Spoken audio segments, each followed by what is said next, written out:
What if Harry Potter made 6 Horcruxes before Hogwarts' letter arrived and hunted Voldemort for 8? Welcome to Savage Harry. Today's adventure. What if Harry Potter made 6 Horcruxes before Hogwarts' letter arrived and hunted Voldemort for 8? If you haven't already, smash that subscribe button and ring the bell so you never miss a story. Now, let's begin. Chapter 1. The Whispers in the Cupboard. The first whisper came in the dark. Harry was 4. He could not have given the year a number then. The cupboard under the stairs had no calendar, and his aunt had not yet taught him that years existed as countable things. What he had was a thin mattress, a broken slat that bit at his ribs when he turned, and the smell of old wool blankets that had once belonged to someone else. A street lamp slid a yellow bar through the gap below the door. The bar lay across his pillow like a ruler. He had been listening to that lamp since he could remember. He had given it a number of names: the eye, the hot finger, the sword.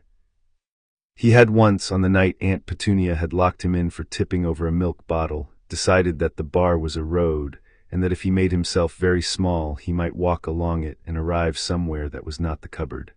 He had attempted the walk. He had achieved in this attempt only the discovery that he could not make himself sufficiently small. He had a scar on his forehead. He had been told by Aunt Petunia that the scar was the consequence of a car crash. He had not believed this. The car crash had not been described with the detail other people's car crashes were described with. The scar, in any case, did not feel like a crash. It felt like a button.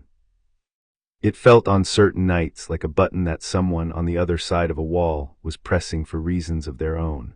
The whisper did not arrive in his ears. It rose up from the place behind his forehead where the lightning-shaped scar lived, where a thing the size of a thumbprint had been folded into him on the night his parents died.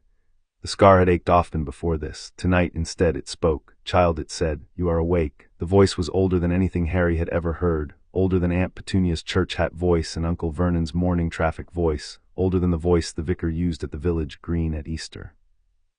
It was older than number 4 Privet Drive. It used the word child like a man slipping a hood off a falcon, careful, formal, accustomed to obedience. Harry, being 4, was not afraid. He was, like most children, more interested in being addressed than in who was addressing him.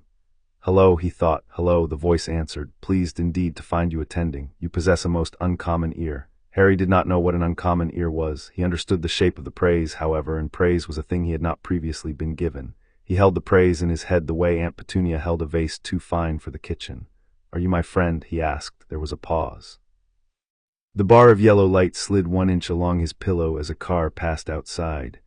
Then, with the patience of an instructor who has been asked a wrong question by a clever pupil, the voice replied, "I am, for the present hour, your tutor." Across the next year the tutor came every night and most afternoons. Harry learned in increments several things about his situation. He learned that the tutor lived inside the scar. He learned that the tutor could see what Harry saw and hear what Harry heard, but could not by itself move Harry's hands. He learned that the tutor knew how to read. The reading was the first useful gift. Aunt Petunia kept a stack of paperback romances on the kitchen shelf, behind a Tupperware of rice. Their spines were broken. Their covers showed women in nightgowns standing in front of cliff. Harry, age 5, was kept at home on the day a teacher had told Aunt Petunia that Harry was slow. The teacher had used the word in the soft voice that adults reserved for soft cruelties. Aunt Petunia had nodded, agreeing in advance. When the door of the cupboard closed that afternoon, the tutor asked Harry to picture the letters on the cereal box he had stared at over breakfast. Harry pictured them. The tutor named each one. The tutor named the sound each one made. The tutor named what each pair of sounds did when they sat next to each other on a page. By dinner time, Harry could read Frosted Cornflakes. By the end of the week, he could read 3 of Aunt Petunia's paperbacks, although he understood very little of what the women in nightgowns were doing. The tutor was pleased. "Show this to no one," the tutor said. "To be underestimated is to be permitted to act." There were in the cupboard no books. There was, however, the inside of Harry's own head, and the tutor proved adept at furnishing that. By the end of his 5th summer, Harry had read in his head a Latin primer the tutor recited from memory, the first 3 chapters of a Wandless monograph by a continental author whose name the tutor pronounced with a vowel Harry had never heard in Surrey, and a collection of nursery rhymes a previous student had, the tutor said, once been required to know by heart. The nursery rhymes were not English. They were not, the tutor admitted, particularly nursery either. Harry learned to chant them anyway, the way a chorister learns Latin, from the outside in. He learned to keep 2 faces. One face was the face Aunt Petunia and the teacher saw. That face spelled its own name backwards and did not understand the price of butter. The other face was the face he kept for the cupboard and for the dark and for the bar of light.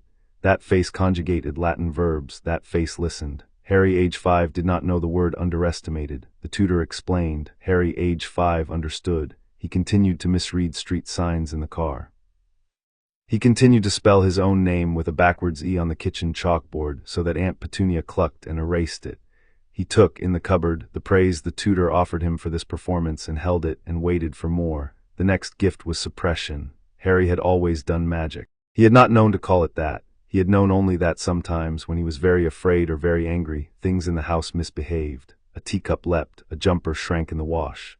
The grass under his bare feet had once, on the back step in August, grown an inch in a single minute in a neat green circle, while Aunt Petunia screamed at him from the kitchen window. Aunt Petunia's hair, on one memorable occasion, dried itself blue. For each of these accidents, Harry had been beaten with a wooden spoon, locked in the cupboard, denied dinner. Each beating, each lockup, each missed meal had become evidence in his small ledger that the unfindable thing inside him needed to be made findable and then strangled. The tutor disagreed. The fault is not in the power, the tutor told him. The fault is in the leakage. You are an unstoppered bottle. We shall stopper you. This took most of his 5th year. The tutor taught him to feel the heat in the center of his chest when anger or fear began. The tutor taught him to give the heat a name and a shape. A small dog, the tutor suggested, on a short lead, and to hold the lead. The tutor taught him to breathe so that the dog lay down. The tutor taught him that the lead could be slipped deliberately when no one was looking, and that the dog slipped would do what Harry told it. Within months, no teacup leapt. Within months, no jumper shrank. Within months, Aunt Petunia stopped checking under the cupboard door for evidence of malfeasance, and Uncle Vernon stopped using the wooden spoon, because Harry had, in the visible world, become a quiet boy who knew his place. In the cupboard in the dark, when the bar of yellow lamplight was on his pillow, Harry slipped the lead. He told the dog to make the dust on the floor float in a circle very slowly. The dust floated. He told it to settle. It settled. He told it to lift again. It lifted. Excellent, said the tutor in the voice of a man watching a pupil execute a clean cursive as you have what they call control. With control, child, comes everything else. The dog, the tutor reminded him, was a metaphor. He was not, by feeding the dog, doing anything that required a wand. He was instead learning to recognize the center of his own chest as a place from which decisions were taken. Most wizards, the tutor said, never learnt this. Most wizards picked up a wand at 11, were told to pronounce nonsense in Latin, and produce sparks because the wand expected sparks. They went on through their lives like clerks reading from a script, and never asked who had written the script, and never asked whether they were permitted to write a different one. You, said the tutor, are not a clerk, you are an author. Harry, age 5.5, lying under his blanket, listening to a fox cross the lawn, did not yet have the word author in his vocabulary. The tutor explained it. He liked the explanation. He liked it, on later review, more than any other gift the tutor had so far given him. There was, of course, a 6th thing he learnt during the year of suppressions, which the tutor did not name, and which Harry did not bring to the tutor's attention. He learnt that the more he held the dog, the less he felt about things. The cupboard had once been a cold room. It became, by Christmas of his 5th year, simply a room. Aunt Petunia's voice had once been a knife at his ear. It became, by his 6th birthday, which the household did not mark, a noise the kettle also made. Uncle Vernon in the doorway had once been a wall of meat that frightened him. He became a man of certain dimensions, doing certain things, deserving of a certain note in the ledger, and no other note. Harry did not bring this fact to the tutor's attention because Harry suspected, even at 5, that the tutor would have called it not a loss but a tax, the price one paid for control, and would have been pleased. The 6th birthday of Dudley Dursley was, in the household ledger of Harry Potter, the first occasion on which he applied the tutor's training to a problem of his own choosing. The garden behind number 4 had been hung with paper bunting. There was an inflated, bouncy castle. There was a clown who did not want to be there. Dudley had received by mid-afternoon 11 presents, a cake shaped like a football, and the right to push Harry's face into the grass for reasons no one, not even Dudley, could have articulated under questioning. Harry's lip split, blood ran down his chin and onto the front of his shirt. Aunt Petunia, who had seen the push, looked away. The clown, who had also seen, picked up his rubber chicken and made it honk badly. In the cupboard that night, the tutor said, "Examine the lip." Harry examined the lip. The lip was thick, hot, ugly with crust. "Tomorrow," said the tutor, "the lip will be remarked upon, by a teacher, by a school nurse, by a Mrs. Figg. Remarks accumulate. Accumulation becomes a file becomes a case becomes a removal, perhaps to a foster home, perhaps elsewhere, perhaps to a place neither of us would prefer. Harry did not know foster home, he understood removal. Mend it, said the tutor. Reach to the center of your chest. Slip the lead. Direct. Harry slipped the lead. Harry directed. The lip in 7 painful seconds became a lip. The crust flaked off onto the pillow. The split closed. The swelling went down. By morning, Aunt Petunia, fastening Harry's school cardigan, frowned at his face and then at his cuffs and then at the kitchen clock and said nothing. The tutor that evening was silent for some time. When it spoke, the tone had altered. Mr. Potter, it said, it had never used the name before. Mr. Potter, you are an instrument upon which it would be a pleasure to play. Shall we begin, do you think, the proper lessons? Harry, 6 years old in the cupboard in the dark, said, yes, please. Mrs. Fig of Wisteria Walk was, at this point in Harry's career, an annoyance the tutor flagged as worth examining. Aunt Petunia disliked Mrs. Fig and disliked her cats. Aunt Petunia nonetheless deposited Harry there on most school holidays, because Mrs. Fig was free and was old and would not, Aunt Petunia judged, notice anything worth noticing. The tutor, after Harry's third afternoon among the cats, disagreed. She lies very well, the tutor said, for a woman who claims to be merely old. Her hand does not tremble when she pours tea except when she is being observed. Her cats look at you the way Aunt Petunia's neighbors look at her car. There is a smell of cabbage in the parlor which I would call ordinary, but underneath that there is a smell of camphor and damp parchment which I would not. Mrs. Fig is a witness. Mr. Potter, you must give her, very carefully, nothing to witness. So Harry, age 6, gave Mrs. Fig nothing. He fell asleep on her sofa. He looked at the photographs of cats on her wall and did not ask why the cats in the photographs were holding still in poses cats did not usually hold. He drank her tea. He left.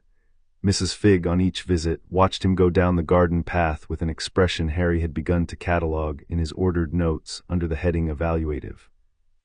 He left her each afternoon, the tutor had instructed him, with the impression that he was a slightly slow child who liked sponge cake and disliked thunderstorms.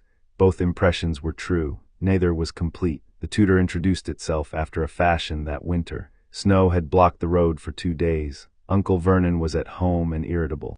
Aunt Petunia had a cold. Dudley was watching cartoons at a volume designed to be a weapon.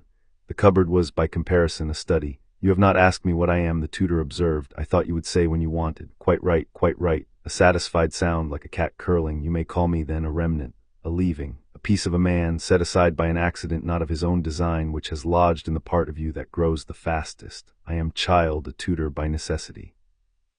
I was once other things. A tutor is what survives. Harry, 6, considered this. The piece had a voice. The voice was a person. The person had been someone before he had been a piece. Harry had not, until this conversation, considered the prior life of the voice. He had taken the voice as he had taken the bar of lamplight under the door, a property of the cupboard. Who were you? He asked. A name is not the question to ask first, said the tutor. The question to ask first is of what was I made, and the answer to that is of fear, child, fear of dying, and of pride, and of a great deal of reading. We shall speak of the reading, the rest will keep. This formulation pleased Harry. He had begun, at 6, to understand that the people in the house above him were also made of things. Aunt Petunia, he had decided, was made of fear of the neighbors and of a sister she would not name. Uncle Vernon was made of beef and television. Dudley was made of cake. To learn that the tutor was made of fear and pride in reading was to learn that the tutor was a kind of person and could be reasoned with as a person. He resolved to reason with it. Will you, he asked carefully, help me to be a person who is made of useful things? The tutor's reply came after a pause so long that Harry, half asleep, had begun to wonder if the tutor had gone away. Child, it said, that is precisely the project upon which I propose we embark. We shall make of you a person constructed entirely of instruments. We shall make of you a person who, by the time he has asked any of the questions the world will ask him, has already answered them. We shall make of you a person upon whom death itself, in the fullness of time, will look and decline to take the trouble. Harry did not understand all of this. He understood the shape. Yes, he said, please. The lessons proper began in the spring he turned 7, and they were in form a course of theory. The tutor did not teach Harry spells. The tutor explained that spells without theory were performances by parrots, and that a parrot was an entertaining instrument but not a useful one. Theory first, theory always. So Harry, age 6.5, lying on his thin mattress in the cupboard, learned the structure of the wizarding world the way a foreign exchange student learns a host country in advance of arrival. He learned about the ministry. He learned about the wand makers. He learned about the 7 directions of intent, the 4 schools of binding, the ancient distinction between thaumaturgy and gauche, the polite English settlement that had reduced both to a single corruptible word called charms. He learned that there were, in Britain, just over 4,000 wizards and witches, and just under 30 institutions that mattered. He learned the names of half a dozen old families. He learned by repetition to roll the long ones in his mouth without stumbling. Lestrange, Malfoy, Selwyn, Black. He learned about wandless. A wand, said the tutor, is a translator. A wand is a clerk, child, who stands between your intent and the world and takes a sentence pronounced in the silent language of your blood and renders it in a public tongue audible to the laws of motion. Wandless magic is the original speech. Wanded magic is the legal speech. The first is dangerous, slow, exact. The second is fast, blunt, traceable. You will in time become fluent in both. For the moment, however, you have no wand. Therefore, you have no choice. Harry learned about ley lines, the long, quiet rivers of magic that ran under England. He learned about the 4 they crossed each day on the way to school. He learned that Privet Drive sat almost exactly on top of 1, which was perhaps why his suppressions, his liftings of dust, his closing of his own split lip had been so very easy. He learned that with attention he could feel the line under the kitchen tiles, like a low note held by an orchestra he had not seen. He learned the 7 directions of intent. Each had a color in the tutor's pedagogy, though the tutor warned him that the colors were a mnemonic and not a property of the world. Transfigure was red, conjure was white, compel was iron gray, and was, the tutor said, the color Mr. Potter would find most useful in the years ahead. Reveal was the color of weak tea, conceal was black, bind was the color of old gold, sever was the color of nothing at all, and was, the tutor said, the color Mr. Potter would find most difficult and most necessary to master. He learned the 4 schools of binding. He learned that the school called notarial was practiced openly by the ministry's lawyers, that the school called hermetic was practiced quietly by certain craftsmen of Wiltshire, that the school called Gothic had been outlawed in the 12th century and was therefore the only one of the 4 still routinely studied, and that the 4th school had no name in the public registers because it had been, by treaty among the old families, called only the practice, and was the practice by which a man bound himself to himself. The tutor did not elaborate at this point in Harry's instruction on the 4th school. The tutor said only that the 4th school was where they would eventually arrive. He learned about the goblin currency. He learned about the centaur compact. He learned the names of 2 giants. He learned, briefly and with a coldness of tone the tutor reserved for those few subjects on which the tutor's prior opinions had not, on later reflection, held up, the politics of the previous war, a war the tutor described as having been fought very badly by a man of insufficient ambition and a society of insufficient nerve, and which had ended, the tutor said, in a manner that had surprised everyone involved, including the principals. Harry in the cupboard in the dark did not ask which side the tutor had been on. He had already, by 6½ formed an opinion. He learned about resonance. A body, said the tutor, is a vessel. Most vessels are clay. Yours, Mr. Potter, is glass. I do not flatter you, I observe. The reason you and I are able to converse so cleanly, the reason your suppressions are so neat, the reason your healing closed in 7 seconds rather than 70, these are signs of a resonant body. Such bodies are made, not born. Yours was made on the night you do not remember. We shall not dwell upon the night. We shall use what it gave you.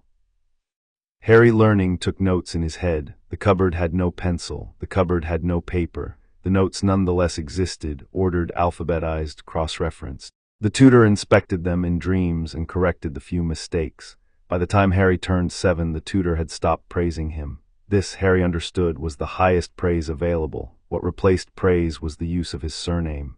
Mr. Potter, the tutor said, when Harry had executed a piece of theoretical reasoning to its conclusion without prompting. Mr. Potter, the tutor said, when Harry had identified, from a passage of the Wandless monograph, a contradiction the tutor itself had once written and not noticed. Mr. Potter, the tutor said, when Harry, at 6 years and 10 months, suggested in passing that the 7 directions of intent were, in fact, not 7 but 6½, compel and bind being, in his view, the same direction at 2 different distances, and only the orthography of the old families having kept them separate. The tutor, on hearing this, had been silent for a longer time than usual. Then it had said, Mr. Potter, the old families would have killed a man for that observation. We shall, you and I, in due time, kill no one for it. We shall, however, be very careful where we speak it. Harry took that as the highest praise of all. There was, in the year of his 7th birthday, an episode in the village in which a boy 2 streets over fell from a cherry tree and broke his back, and did not, the village said, walk again. The episode rippled through number 4 for a week. Aunt Petunia sent a casserole. Uncle Vernon, over the breakfast paper, opined that the parents were probably to blame for not having pruned the tree. Dudley, having heard the word back used in a frightening way, became briefly afraid of the cherry tree in his own garden, and refused to go near it. Harry, in the cupboard, asked the tutor whether a wizard could mend a back. The tutor considered the question with the care a tutor takes when a pupil has finally asked a useful one. A back, said the tutor, is not in the ordinary practice what a healer would call a mendable injury. Bone may be reknit, skin may be redrawn. The fine nerves of the spine, however, are like silk threads that have been cut by a fingernail. The threads once parted refuse new acquaintance with their old partners. There are practitioners who claim to mend backs. Most are liars. One or two are not, and the price of their interventions is sufficient to discourage all but the rich, who, in any case, do not fall out of trees. Could you mend a back? A pause of the kind the tutor had begun to make when Harry had asked the wrong question for the right reason. I could, said the tutor, have mended such a back in my prior life. I cannot, in my present condition, mend so much as a fingernail. The instrument that I would have used has been broken into pieces, and the pieces have been hidden in places that I, having forgotten them, cannot at present recover. Harry, listening, sorted this. The tutor had once been a wizard who could mend backs. The tutor's instrument, by which the tutor evidently meant something more interesting than a wand, was in pieces. The pieces were hidden. The tutor did not, in this conversation, know where. Harry, aged 6 3/4, did not ask any of the obvious questions. He stored each fact in its appointed place in the ordered notes, and he waited. He asked the question on a Thursday in May. The street lamp was on. The bar of yellow light had moved farther down his pillow because the year had moved with it, and the days were longer, and the bar arrived later, and Aunt Petunia had finally let him have a second blanket because she had read in a magazine that drafts were bad for posture. Tutor, he said, Mr. Potter, you have said that there are people in the wizarding world who do not die. A pause, of a quality Harry had learned to recognize. The tutor, when surprised, did not breathe in. It went instead very flat, like a pond that has been told to stop reflecting the sky. I have not, I think, said that. You said, Harry assembled the sentences from his ordered notes, that the resonant body, when joined to certain practices, becomes very difficult to kill. You said that the ministry's records of wizard deaths are incomplete. You said that there are men in history who have been killed and have returned. You said all of this in the course of explaining other things. I have said these things, the tutor admitted. I should like to know, said Harry, aged 7, voice perfectly level, how to be one of those men. The cupboard was very quiet. Outside, somewhere on Privet Drive, a fox barked once. The fridge in the kitchen, 2 walls away, clicked its compressor on. When the tutor spoke again, it spoke slowly, as a man who has been asked at a dinner party to discuss the architecture of a house and is choosing whether to mention that the house belongs to him. Child, to make oneself difficult to kill is the oldest of magical projects. It is also the most expensive. You will not enjoy hearing the price. I should still like to hear it. Very well. The tutor's voice had grown formal again, the formal of a barrister in a wig, choosing each word as if for the public record. There is a practice called the Horcrux. It is named in no honest grimoire and in no library to which children are admitted, and I shall not here name its makers. The Horcrux is the deliberate splitting of the soul and the binding of the split-off piece into an object made of common matter. While the object endures, the man endures. Killed in body, he is recalled to a Horcrux, which is to say, recalled to wherever he has hidden a piece of himself. Harry listened the way a small surgeon listens to the description of an instrument. Continue, please. The splitting of the soul, said the tutor, is achieved by the commission of murder. This is the price. There is no cheaper right. There is no right that produces, without murder, a comparable result. I tell you this plainly because you are, in spite of your age, deserving of plain telling. To make yourself difficult to kill, child, in the manner the most ambitious wizards have made themselves difficult to kill, is to murder. 6 times for 6 anchors, 7 for the soul itself. The cupboard was silent. Harry, aged 7, in the dark, did not answer at once. He turned the proposition over the way the tutor had taught him to turn propositions. He examined the cost. He examined the benefit. He examined the social fact that he was a child in a house in Surrey under stairs, and that his options for committing 6 murders without detection were, on any honest count, very limited. He examined whether he wished to be the sort of person who committed 6 murders for any reason at all. He examined last whether the tutor's tone had been the tone the tutor used when offering something it expected to be accepted, or the tone the tutor used when describing something it expected to be refused. The tone had been the second. Tutor, he said very carefully, I do not think I shall murder 6 people. No, said the tutor after a pause that contained something Harry on later review would call relief. I did not in honesty think you would. Is there, asked Harry another way. There was this time the longest pause of the year. Harry, lying in the dark, counted to 40 before he stopped counting. He had the strong impression, strong enough that he held himself still under the blanket, in case any movement might disrupt it, that the tutor was, somewhere behind his forehead, reviewing the contents of an old library it had not visited in a very long time, and was selecting, against its better judgment, a book. There is, the tutor said at last, an older rite. It is not in the grimoires either. It is not, in fact, written down in any language I have catalogued in this century. It belongs to a family whose name I will speak only once, Peveril, and which, by the time of the family's extinction, had reduced the rite to a household practice and called it by a nickname, the Hallows Shadow Anchor. I had, the tutor said, with a dryness Harry did not yet understand, suppressed it from my own research. I had judged it in my prior life to be insufficiently ambitious. I had judged poorly. We shall, child, judge again. Yes, please, said Harry. Hallows Shadow, the tutor continued, the words taking on the rolling, processional quality of a thing being recited from memory rather than composed, binds the soul to an object as the Horcrux does, but its price is paid in a different currency. The Horcrux is paid in another's life. The Hallows Shadow is paid in one's own. To make a single anchor, child, the wizard surrenders irrevocably 1 full year of his natural span. The body does not change. The face does not age in the moment of the giving. But the candle, having been notched, will gutter sooner. 6 anchors cost 6 years. 7 cost 7. There is no trick to evade this cost. The rite refuses dishonest account. Harry in the cupboard turned this proposition also. He had no wand. He had no wizarding family. He had a body, the tutor had said, of resonant glass. He had statistically perhaps 70 years yet to live, or 80, or, for resonant wizards, the tutor had once mentioned in passing, perhaps 120.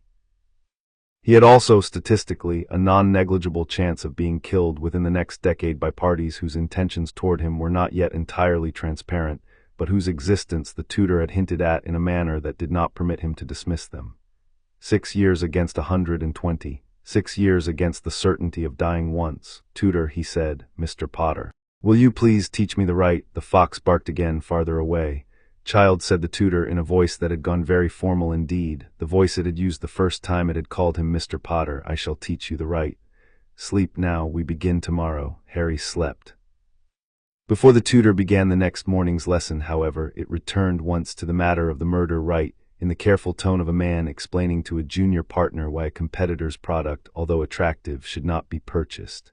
Mr. Potter, the tutor said, I should be remiss not to add a final note on the Horcrux. The rite produces a working anchor. The rite is also, in the long term, a corrosive. Each murder costs the maker not a year of his life, but a fraction of his coherence. The first Horcrux is barely noticed. The second is registered. By the 7th, the maker is, in many practical respects, no longer the man who began. His face changes. His voice changes. His ambitions, which were once specific, become merely large. He becomes, in the end, a kind of weather.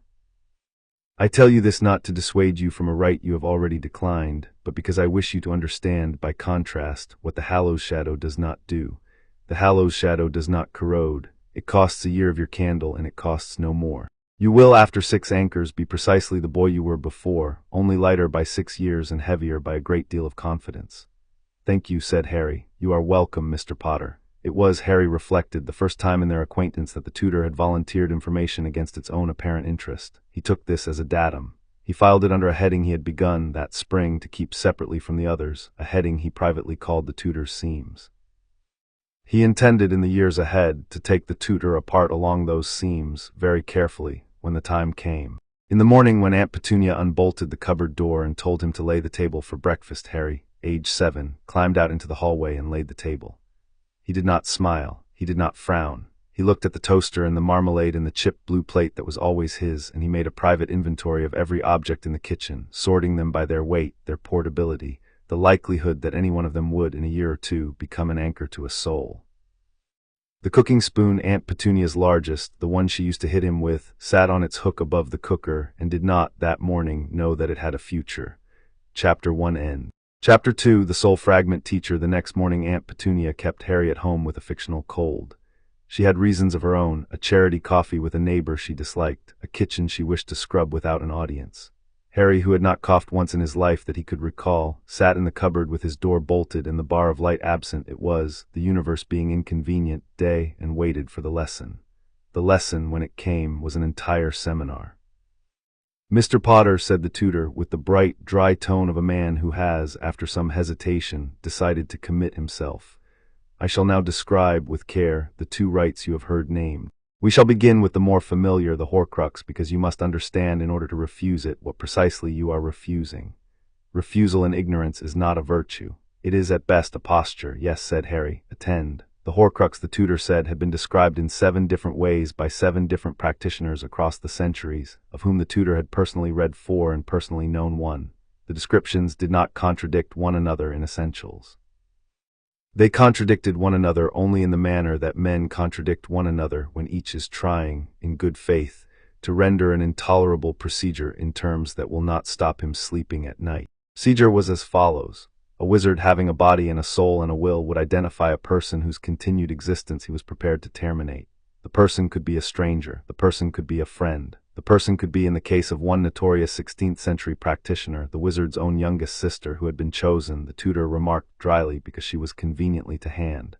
The identity did not, in the rite's grammar, matter. The wizard would arrange the encounter. The wizard would, in a moment of focused intent, and this was the part of the rite that was difficult to teach because it could not be rehearsed without committing it, pronounce the killing curse, and at the instant the curse struck, the wizard would not allow his soul to remain whole. He would instead force a fracture. The soul, the tutor said, was a glass vessel and the curse was a hammer. The vessel would shatter. The wizard in the act would catch one shard and direct it. The shard would be directed into a prepared object. The object would be chosen for its endurance: gold, stone, bone, ivory, vellum bound in leather, in one case a single uncorrupted apple preserved in alchemical resin. The object would, on receipt of the shard, become an anchor. The body of the wizard on the other side of the killing would continue. The soul, missing a shard, would continue also. The arrangement was symmetric and the price was paid in someone else's life. A single Horcrux made the wizard difficult to kill. The body could be destroyed. The soul, attached to the anchor, would not depart. The wizard would, at the moment of bodily death, find himself reduced to a kind of haunted air, very weak, very angry, unable to feed or speak or be seen, but undeniably present. He would persist in this state for as long as the anchor endured, and as long as he could find, by patient haunting, by possessing, by negotiation with whatever sad creatures were available, a path back to a body. Some practitioners had returned within months, some had taken decades.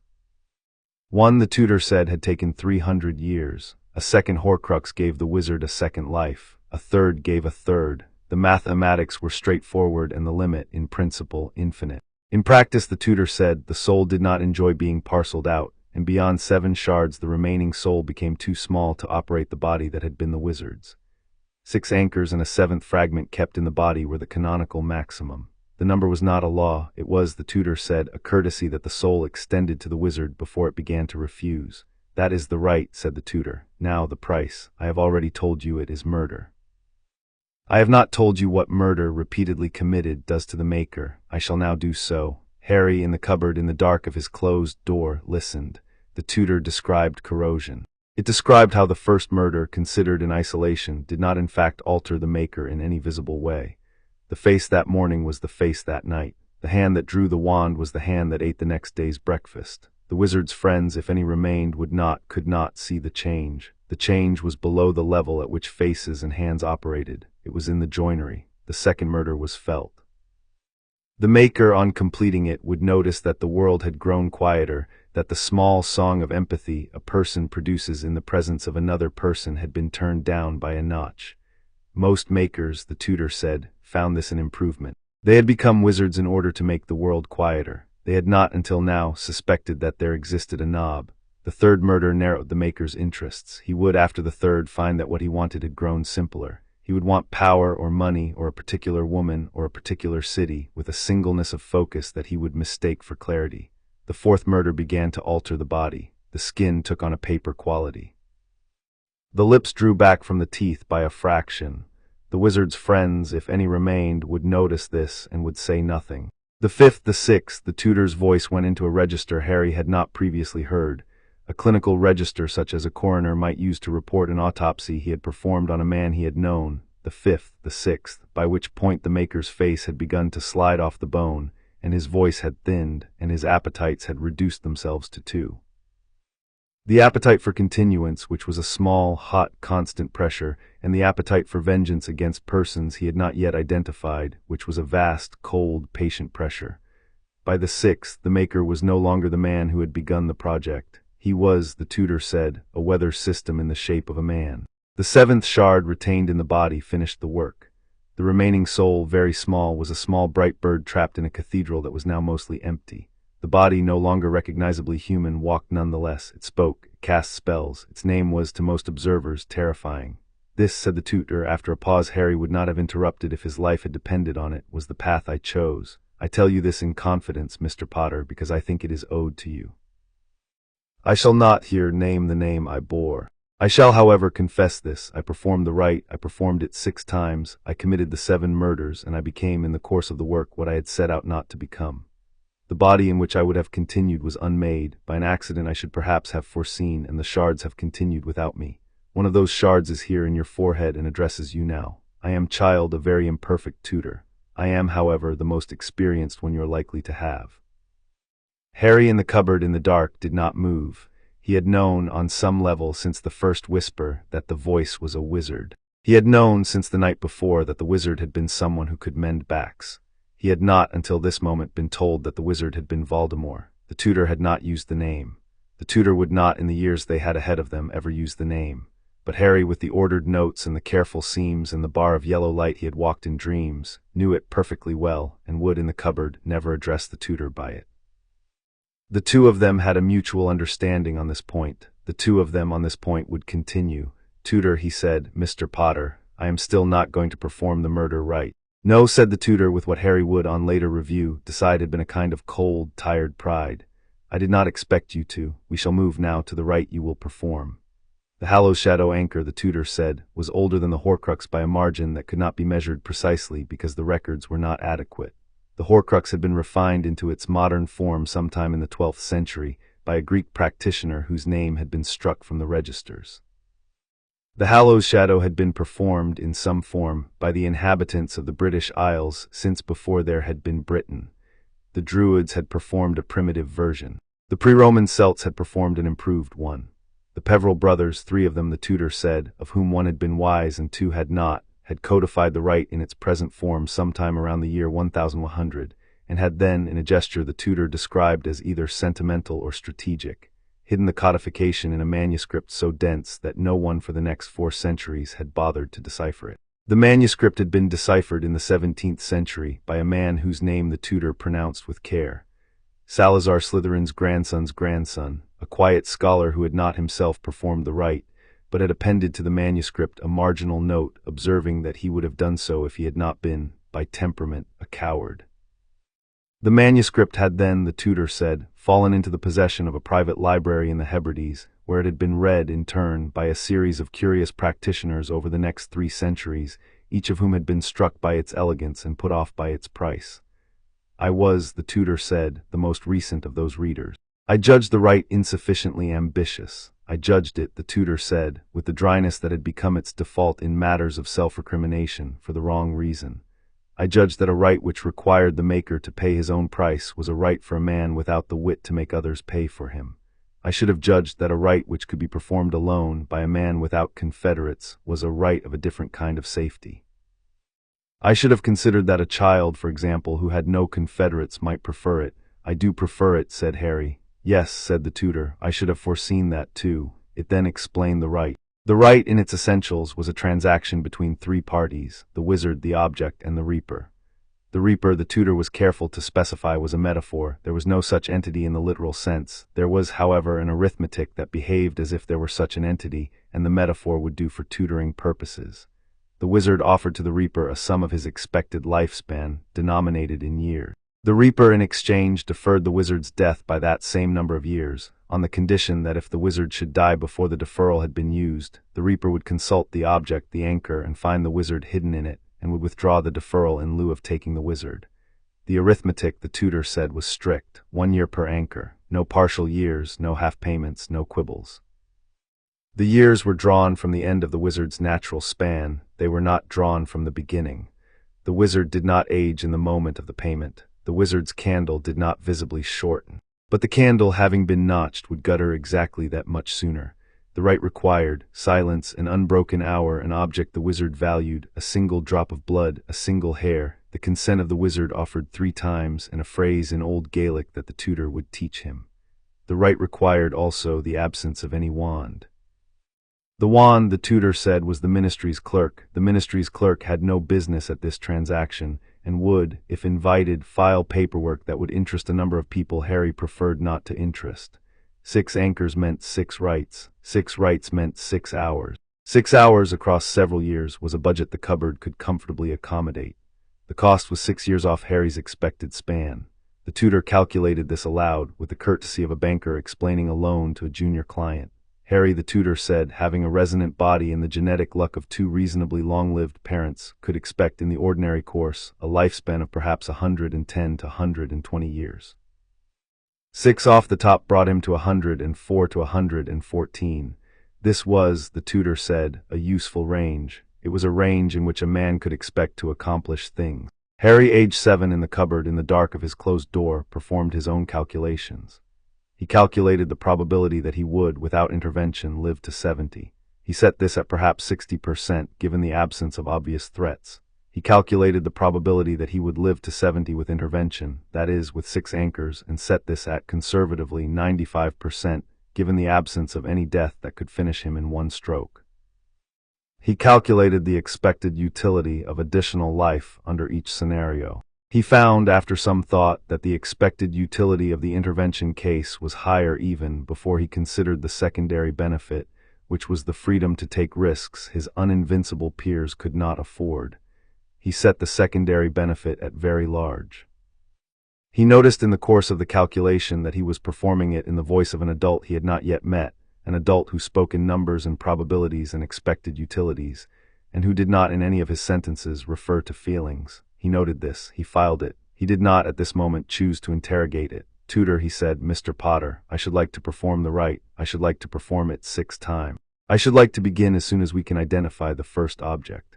"Mr. Potter," said the tutor, with a satisfaction so dry it was almost a cough, "we shall now turn to the matter of the object." The object, the tutor said, mattered enormously, and mattered in a way Harry had perhaps not anticipated. An anchor was a hiding place for a piece of soul. A hiding place worked best when the hiding place was both meaningful to the wizard and meaningless to everyone else. The Horcrux tradition had, almost universally, ignored this principle. The wizards who had performed it had chosen objects of great beauty and great rarity: a diadem, a cup, a locket, a ring, a book, a serpent. Each was meaningful to the maker. Each was, however, also meaningful, recognizably meaningful, to many others. The diadem was a famous lost diadem. The cup was a famous cup. The locket bore a famous crest. The book had a famous owner. Each was, in the language of the trade, findable. The reason the wizards in the corrosive register had nonetheless chosen such objects, the tutor said, was that the rite of the Horcrux had a vanity in it that the rite of the Hallows Shadow did not. The maker, having paid a terrible price, wished his anchor to be worthy of him. He wished the anchor to be, in some sense, his portrait. The vanity was, in the tutor's view, the single flaw most likely to make a Horcrux maker findable. The Hallows Shadow had no such vanity built into it. The rite did not require a beautiful object. The rite required a valued object, valued by the wizard in the wizard's own private accounting. A pebble would do, if the pebble had been picked up on the morning the wizard's mother had died. A button would do, if the button had been cut from the coat of a man the wizard had loved. The Peveril brothers, the tutor said, were said to have chosen between them 3 objects that no one had ever recovered, and the only writer who had ever speculated about the objects had guessed, plausibly, that one had been a piece of wood, one had been a fragment of cloth, and one had been a cup of brown clay. None of them, the speculation had run, would have repaid a thief's interest. "This," said the tutor, "is the principle that will save us, Mr. Potter. You will choose as your 6 anchors 6 objects of no public significance whatsoever. You will choose them from your present life. You will choose them in a manner that allows you to keep at least some of them with you in your present circumstances, and that allows the others to be left where they will not draw attention, which is, in practice, anywhere a child has touched them and adults have ceased to look." Harry, listening, considered his present circumstances. His present circumstances were the cupboard, the kitchen, the back garden of number 4, Mrs. Figg's parlor at Wisteria Walk, the church hall on Sunday mornings where Aunt Petunia served on the cake rota, and the village library which a teacher had taken him to twice and which he had liked. His present circumstances contained, in inventory, 1 thin mattress, 1 pillow with a small ink stain shaped like a country he had not learnt, 2 pairs of socks, one of them Dudley's, a pencil that had been issued to him by the school, a school book called Friendly Maths that was worn through where Dudley had bitten the corner, a cardigan, a toothbrush, a small green dinosaur that Dudley had thrown away when he was 4 and that Harry had retrieved from the bin and that Aunt Petunia did not know about. A drawing of a window he had done in chalk on the inside of the cupboard door at the height of his head when he was 5, and that had not been washed off because Aunt Petunia did not look. The Muggle library card that the librarian, a Mrs. Carrington, had issued him on his second visit. A pebble from the garden, picked up the morning he had healed his lip. A thread of red wool he had pulled one afternoon from the hem of Aunt Petunia's apron when she had not been looking because it had caught on his thumb and he had liked the way it tightened. A spoon, but the spoon was not yet his and would need to be acquired. He listed these for the tutor. The tutor considered. "Mr. Potter," it said, "you have a remarkable inventory for a person of 7. "Thank you," said Harry. "We shall consider the candidate. The mattress and the pillow are out. They will be discarded by the household within 5 years. The socks are out for the same reason. The cardigan is out. The dinosaur is interesting. It has the right valence. It is, however, an item Aunt Petunia would dispose of without warning if she discovered it. The drawing on the door is impossible to detach. The toothbrush is replaceable. We are left with the pencil, the school book, the library card, the pebble, the thread, and should we acquire it, the spoon."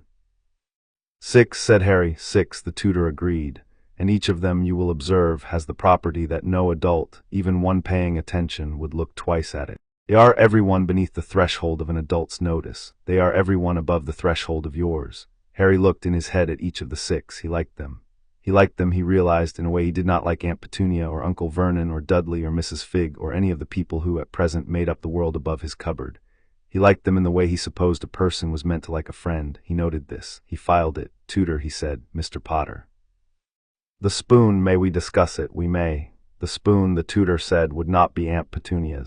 Aunt Petunia's spoon was an instrument of torment, and although the right would technically accept it, the right preferred objects that the wizard valued for their own sake and not for the sake of an enemy. Aunt Petunia's spoon would carry, even after the binding, the wizard's memory of the spoon's previous use, and that memory would, in the tutor's view, be a small but persistent blight on Harry's working attention.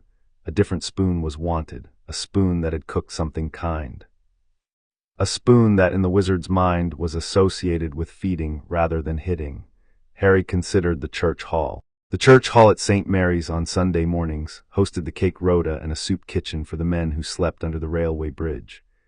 The soup kitchen was run by a Mrs. Doyle, who had hair the color of an old penny and arms like cordwood, and who, on the 2 occasions Harry had been brought into the kitchen on errands for his aunt, had given him without comment a wedge of bread and a bowl of broth, and had not looked at his bruises. Mrs. Doyle had a row of wooden spoons hanging on hooks above her sink. The handles were worn smooth by years of stirring. The bowls were stained the color of dark tea. The spoons, Harry suspected, were not counted often. "Mrs. Doyle's kitchen," said the tutor. "That will do. We shall plan the acquisition." "Yes," said Harry. "The acquisition," said the tutor, "must be a theft in the sense that you will take an object the owner has not given you. We shall consider how this should bear on your conscience." Harry, age 7, considered. He thought about Mrs. Doyle. He thought about the row of spoons. He thought about the men under the railway bridge who, he understood from listening to his aunt's conversations, had previously been people with houses and jobs, and who had become people without houses or jobs by routes he did not entirely understand. He thought about himself. He thought about the right. He thought about the fact that if he survived to 70 with the help of the spoon, he would, in a long life, be in a position to repay Mrs. Doyle a number of times over by a number of routes, only some of which would involve money. He thought about the spoon's likely value at auction, which he estimated at 0. He thought about the spoon's likely value to Mrs. Doyle, which he estimated as slightly more than 0, a small ache, a brief search, an assumption that one of the volunteers had broken it, but not, he judged, an injury. He thought about whether his conscience required him to leave a replacement. He decided that it did. "Tutor," he said, "I shall take a spoon. I shall, however, leave a coin in its place, a coin of similar value. May I have your permission to acquire one?" The tutor, after a pause that Harry would, on later review, characterize as the longest pause it had so far given him on a matter of small practical scope, said, "Mr. Potter, you may. I observe in passing that you are constructing your conscience with the same precision you bring to your other constructions. I commend you on this. I shall not, however, dwell on it. It is not the part of you we are here to build." Harry took the praise, he held it, he set it aside. He had by the end of that afternoon a complete operational plan for the first anchor, the spoon, the coin, the right, the hour, the place. He had a budget, 6 years of his life, 6 rights, 6 anchors. He had a tutor who, although it had named itself nothing more than a remnant, was the most accomplished practitioner of dark magic Britain had produced in a century, and who was prepared to walk him through the work step by step. He understood, made a decision the tutor had not asked him to make. He had decided to take the tutor entirely on its own terms, to accept its instruction, its dryness, its corrosive register, its silences. He had decided to do this not because he had become the tutor's creature, but because he had become his own, and his own had judged the tutor's instruction worth the cost. He noted this also. He filed it. In the morning, Aunt Petunia let him out of the cupboard to help her carry the cake tins to St. Mary's. The cake tins were heavier than he was. The walk was a mile. He did not complain. He looked in the church hall kitchen at the row of spoons above Mrs. Doyle's sink, and he chose in his head the second from the left, the smallest, the most worn, the one whose handle had a slight crack at the join that no one but a child could have noticed. That was his spoon. He turned. He helped his aunt arrange the cakes. He drank, when Mrs. Doyle put it in his hand, the cup of warm milk she had made him. He thanked her. He went home. The tutor said nothing all afternoon, which was, in their grammar, the tutor's way of expressing approval. Chapter 2 and Chapter 3. The first anchor at 7, the acquisition took 6 weeks. Harry, who had previously approached the kitchen of St. Mary's twice in a calendar year, contrived, across May and June, to be brought along on 5 further occasions. He volunteered. He held doors. He carried the smaller of the cake tins until Aunt Petunia, who had a sister's dislike of generous nephews, began to suspect him of plotting some unspecified mischief, and to leave him at Mrs. Figg's instead, which was the next problem he solved by, in the cupboard, miming a fever Aunt Petunia would not bear to expose to a frail neighbor. He picked his moment on a Sunday in mid-June. The cake rota had finished. The soup kitchen had not yet begun. The hall was empty except for a single woman wiping down the long table in the side aisle, and Mrs. Doyle, who was in the kitchen banging cupboard doors and swearing softly at a tin of pilchard. Harry walked with the unremarkable gait of a child on an errand into the kitchen. He sat down on the worktop, where Mrs. Doyle would find it within the hour, a 50-pence coin he had taken 3 weeks before from the loose change in Aunt Petunia's coat pocket on the morning of an upset that had not been blamed on him. He selected from the row of spoons above the sink, the second from the left. He slid it into the long sleeve of the cardigan he was, even in June, wearing. He turned. He went back out into the hall. Mrs. Doyle, on her next pass to the sink, found the coin. She frowned. She looked around. She did not see Harry. She pocketed the coin with an expression Harry, watching from the church porch, classified as grateful confusion. She did not look at the spoons. The walk home was a mile. The spoon was warm against the inside of his wrist where it lay along his pulse. The tutor was silent through the whole walk, in the manner Harry had come to understand as concentrated attention. In the cupboard that night, the rite was prepared. There was a great deal in the rite that was not, in the technical sense, magic. There was a circle of common salt, which the tutor had instructed him to scrape, grain by grain, from the bottom of the kitchen's box of road grit. He had collected a tablespoon of it across 2 weeks and stored it in a paper twist behind his pillow. There was a candle stub, which he had taken from the drawer of Christmas decorations on a day Aunt Petunia had asked him to fetch the cake forks. There was the spoon. There was a length of red wool which he had snipped, with the kitchen scissors he was forbidden to touch, from the underside of an old potholder Aunt Petunia had thrown out, and which he had recovered from the dustbin. There was finally the most important component, a single hair from Harry's own head and a single drop of his own blood. The blood was supplied by his thumb, which he opened with the kitchen scissors at the appropriate moment in the rite, an action the tutor had walked him through twice in advance. The hair he plucked from the top of his head, where the missing strand would not, on visual inspection, be noticed. He drew the circle on the floor of the cupboard. He set the candle in the center. He lit the candle with a match he had palmed from Uncle Vernon's pipe shelf, a match he had been waiting 2 months for the right moment to take. The flame, on lighting, threw the shadow of the broken slat on the cupboard wall, and the shadow looked to Harry like a long, thin hand pointing west. He placed the spoon inside the circle. He placed the hair on the bowl of the spoon. He placed the drop of blood beside the hair in a small dark bead that did not soak in. He spoke the phrase. The phrase was in Old Gaelic, and the tutor had taught it to him over the previous week, in fragments, with the patience of an old tutor introducing a child to a difficult language a syllable at a time. The phrase, the tutor had said, did not need to be perfectly pronounced. It needed to be perfectly meant. Meaning was the operative ingredient. Pronunciation was a courtesy to the ear. The phrase translated very roughly as, I who am this, set aside this part and place it in this thing and stand surety for it with the years I have not yet lived. He spoke it 3 times. The first time his voice was the voice of a 7-year-old performing a recitation. The second time his voice had grown smaller and more careful, as if the words themselves were heavier than they had been. The third time the cupboard had gone very still, even the fridge 2 walls away had gone still, and his voice, when he spoke, did not sound to him like his own. The candle leant, it did not blow out. It leant very slightly toward the spoon, as if it had been bowed by a small breeze that had only one direction. The flame went in the moment blue. The blue was not the blue of a stove, it was the blue of a high winter sky an hour before snow. The shadow of the broken slat, which had been pointing west, fell over the bowl of the spoon and stayed there. Harry felt the cost. It was not, as he had vaguely expected, pain. It was a feeling like the moment after a meal he had not realized he was eating, a sense that something, which he could not name, had been spent. The center of his chest, where he kept the dog on the lid, gave a small twist. The bar of yellow lamplight under the cupboard door dimmed for one breath and then returned. The candle's blue flame returned to orange. The spoon on the floor of the cupboard sat exactly where it had been. It looked like a spoon. The tutor said, "It is done." Harry did not speak. He could not in the first moments have spoken. The thing the rite had taken a year somewhere was not a thing he had been previously aware of possessing. It was a thing he had nonetheless paid. He understood in that moment why men had been put off the rite by its price. He understood also why he himself was not. He waited for the cupboard to feel different. The cupboard did not feel different. He waited for the world to feel different. The world did not feel different. He waited for himself to feel different. He found with a small, bright, clean clarity that the tutor would on later review have called the most useful clarity of his career that he did. He felt, he searched for the word anchored. He had not before known the word in this sense. He knew it now. He was in the cupboard in the dark, fastened in the world by a small worn cooking spoon Mrs. Doyle would never miss, and he could feel the fastening, and the fastening would, if he were killed, catch him. "Tutor," he said, "Mr. Potter, I should like to test it." A pause, a long one. The tutor had not in the curriculum anticipated the question this early. "Mr. Potter," it said carefully, "the test you are proposing is in principle straightforward and in practice the single most foolish moment of your career to date.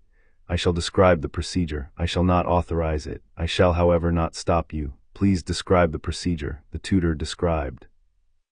The anchor, the tutor said, would catch Harry if Harry died, and would refasten his soul to his body at the location of the anchor, with a brief gap of about 30 seconds during which Harry would not, in any meaningful sense, exist. To die voluntarily, the tutor said, was a delicate undertaking, because the body had been built by millions of years of evolution to refuse the proposition. The simplest method was a controlled fall from a height sufficient to kill but not sufficient to damage the anchor itself, which Harry was carrying on his person in the form of the spoon. Although, the tutor noted, the anchor did not need to be on his person to function. The anchor only needed to exist. The location of the anchor would determine where Harry rematerialized, not whether he did. Therefore, the tutor said, the spoon should not be in his pocket on the test. The spoon should be in the cupboard. Harry should attempt to die some distance from the cupboard. The successful catch would be confirmed by Harry's reappearance alive inside the cupboard next to the spoon. "From what height," asked Harry, "does one die?" "The first floor," said the tutor, "is rarely sufficient. The second is reliable for the elderly, unreliable for the young. A third-story window will do for any age. The bell tower of St. Mary's is some 40 feet and would do also. I do not recommend a tower for a first test. I recommend a discreet location with a known fall, no witnesses, and a soft landing, by which I mean soft enough that, in the event of catch failure, your body will be recoverable with dignity." Harry in the cupboard considered. There was a footbridge over the railway cutting at the edge of the village, where the line ran some 30 feet below in a brick-walled trench. The footbridge was used by walkers in the morning and by no one in the afternoon. The drop was, the tutor said when consulted, marginal, but the bridge was reachable on foot from Privet Drive in 20 minutes, and the cutting at the bottom was lined with thorn and a cinder track, neither of which would forgive a body, which was the point. He went the next afternoon. Aunt Petunia thought he was at Mrs. Figg's. Mrs. Figg, having been telephoned by a polite child claiming to be a school friend, thought he was at home. The intersection between the two lies was a window of approximately 3 hours, during which Harry was, in every sense that mattered, missing. He walked to the footbridge. The afternoon was warm. The thorns in the cutting were green. A pigeon on the bridge railing looked at him without interest and flew away. He climbed the railing. He stood for a moment with his hands flat on the upper bar and his feet on the lower, looking at the rails below. He thought about the spoon. He thought about the candle and the salt and the bar of yellow lamplight. He thought for one full breath about Aunt Petunia's voice and Uncle Vernon's beef and Dudley's cake. He thought finally about the man with the broken back 2 streets over, who had become evidence in his ordered notes that bodies were instruments that could be permanently disarranged. He let go. He did not feel the fall in the way he had expected. What he felt was a brief weightless interval in which the wind whistled in his ears and the rails came up to meet him with a slow, clear inevitability. He had time before the impact to think, this is a wager. He had time to think, the wager is sound. He had time to consider whether he would, on the other side of the wager, be the same person, and to decide that he would, and to be, for one instant only, afraid. Then there was a noise like a sheet being torn and the world stopped. There was no impact. There was instead a great cold quiet in which he could not briefly have said how many limbs he possessed. The cold was not painful. The cold was the cold of a hand that has been kept in the snow without a glove for a count of 3. A sharp, lucid, ringing cold. He drifted in it. He had time in the cold to notice the spoon. The spoon, by which he meant the anchor which he had thought of as the spoon, was not in his hand. It was not even in the ordinary sense anywhere. It was, however, behind him. He was, by an arrangement he did not understand, pointing in a direction whose opposite was the spoon. He turned. He came home. He came home. He could not have called it anything else, into the cupboard all at once. He was lying on his thin mattress in his usual posture. The bar of yellow lamplight, which was still on because the universe had not finished moving, was across his pillow. The candle, which he had blown out the night before, was unlit. The spoon was, where he had left it, beside the candle's stub on the floor. His school cardigan, which had been on him at the bridge, was on him in the cupboard. His shoes, which had been on him at the bridge, were on him in the cupboard. There was in his left palm a small fragment of brick which he had not, at the bridge, picked up and which had nonetheless in the transit come with him. He did not know why this had happened. He did not know why he had brought a piece of the cutting wall home. He took 30 seconds to be certain that he was breathing. He was. He took 30 seconds further to be certain that he was the same Harry. He could not by any direct method have verified this. He attempted in his head to recite a Latin verb the tutor had taught him in May. He recited it. The verb was correct. He attempted to feel in the center of his chest the dog on the short lead. The dog was there. The lead was held. Harry was here. Mr. Potter, said the tutor in a voice that was, for the first time in their acquaintance, audibly relieved. Welcome back. I should like to register formally that the test succeeded. Yes, said Harry, and to register also that I should prefer you not to repeat the test for the remaining 5 anchors. The arithmetic of compounding risk does not favor repeated trials. Please consider the principle established. I shall, said Harry. He lay on his mattress. He held the fragment of brick in his palm. He looked at the ceiling of the cupboard, which was the underside of the stairs, and he understood, in a way that no theory could have given him, that he had stepped outside of the country of dying men. He understood also that he could not, in his present life, share this fact with anyone. The understanding was not bitter. The understanding was an inventory item. He did not weep. He had not wept in the cupboard since he was 4. He did not see at 7 any reason to begin. He slept. The morning after, he was nearly caught. The fault was not his. The fault was the spoon's. Aunt Petunia, going to the cupboard at 6:30 to drag him out to set the table, had stopped in the doorway. She had stopped because on the floor of the cupboard, beside her nephew's pillow, lay a small worn wooden cooking spoon she did not recognize. She had stood in the doorway for the count of 4. She had then asked him, in the voice she used for small offenses that might on a different morning become large ones, where the spoon had come from. Harry, who had been awake since 5 and who had been waiting for this question, said, Mrs. Doyle gave it to me, Aunt Petunia. She said the handle was cracked. She said I could keep it for stirring my porridge. Aunt Petunia, who had not previously heard Mrs. Doyle give anything to anybody, considered. The story was plausible in its parts. Mrs. Doyle was the sort of woman who would, in a fit of inattention, hand a child a cracked spoon. Mrs. Doyle was also, however, the sort of woman Aunt Petunia did not particularly wish to telephone for verification, because Mrs. Doyle had once, at the church Christmas drinks, remarked publicly on the quality of Aunt Petunia's mince pies in a tone Aunt Petunia had found patronizing. She let the matter pass. She let the matter pass because, on closer inspection, the spoon was visibly worthless. It was cracked. It was stained. It was the sort of object a charity kitchen would, in fact, dispose of as a matter of course. Aunt Petunia, who valued her household objects by what they would fetch at a charity shop, valued this spoon at nothing and saw no reason to begrudge it. Keep it in the cupboard, then, she said, and don't bring it into the kitchen. I won't have mismatched implements. Yes, Aunt Petunia. He kept the spoon in the cupboard. He kept it for the first 6 months behind his pillow in the same paper twist that had previously held the salt.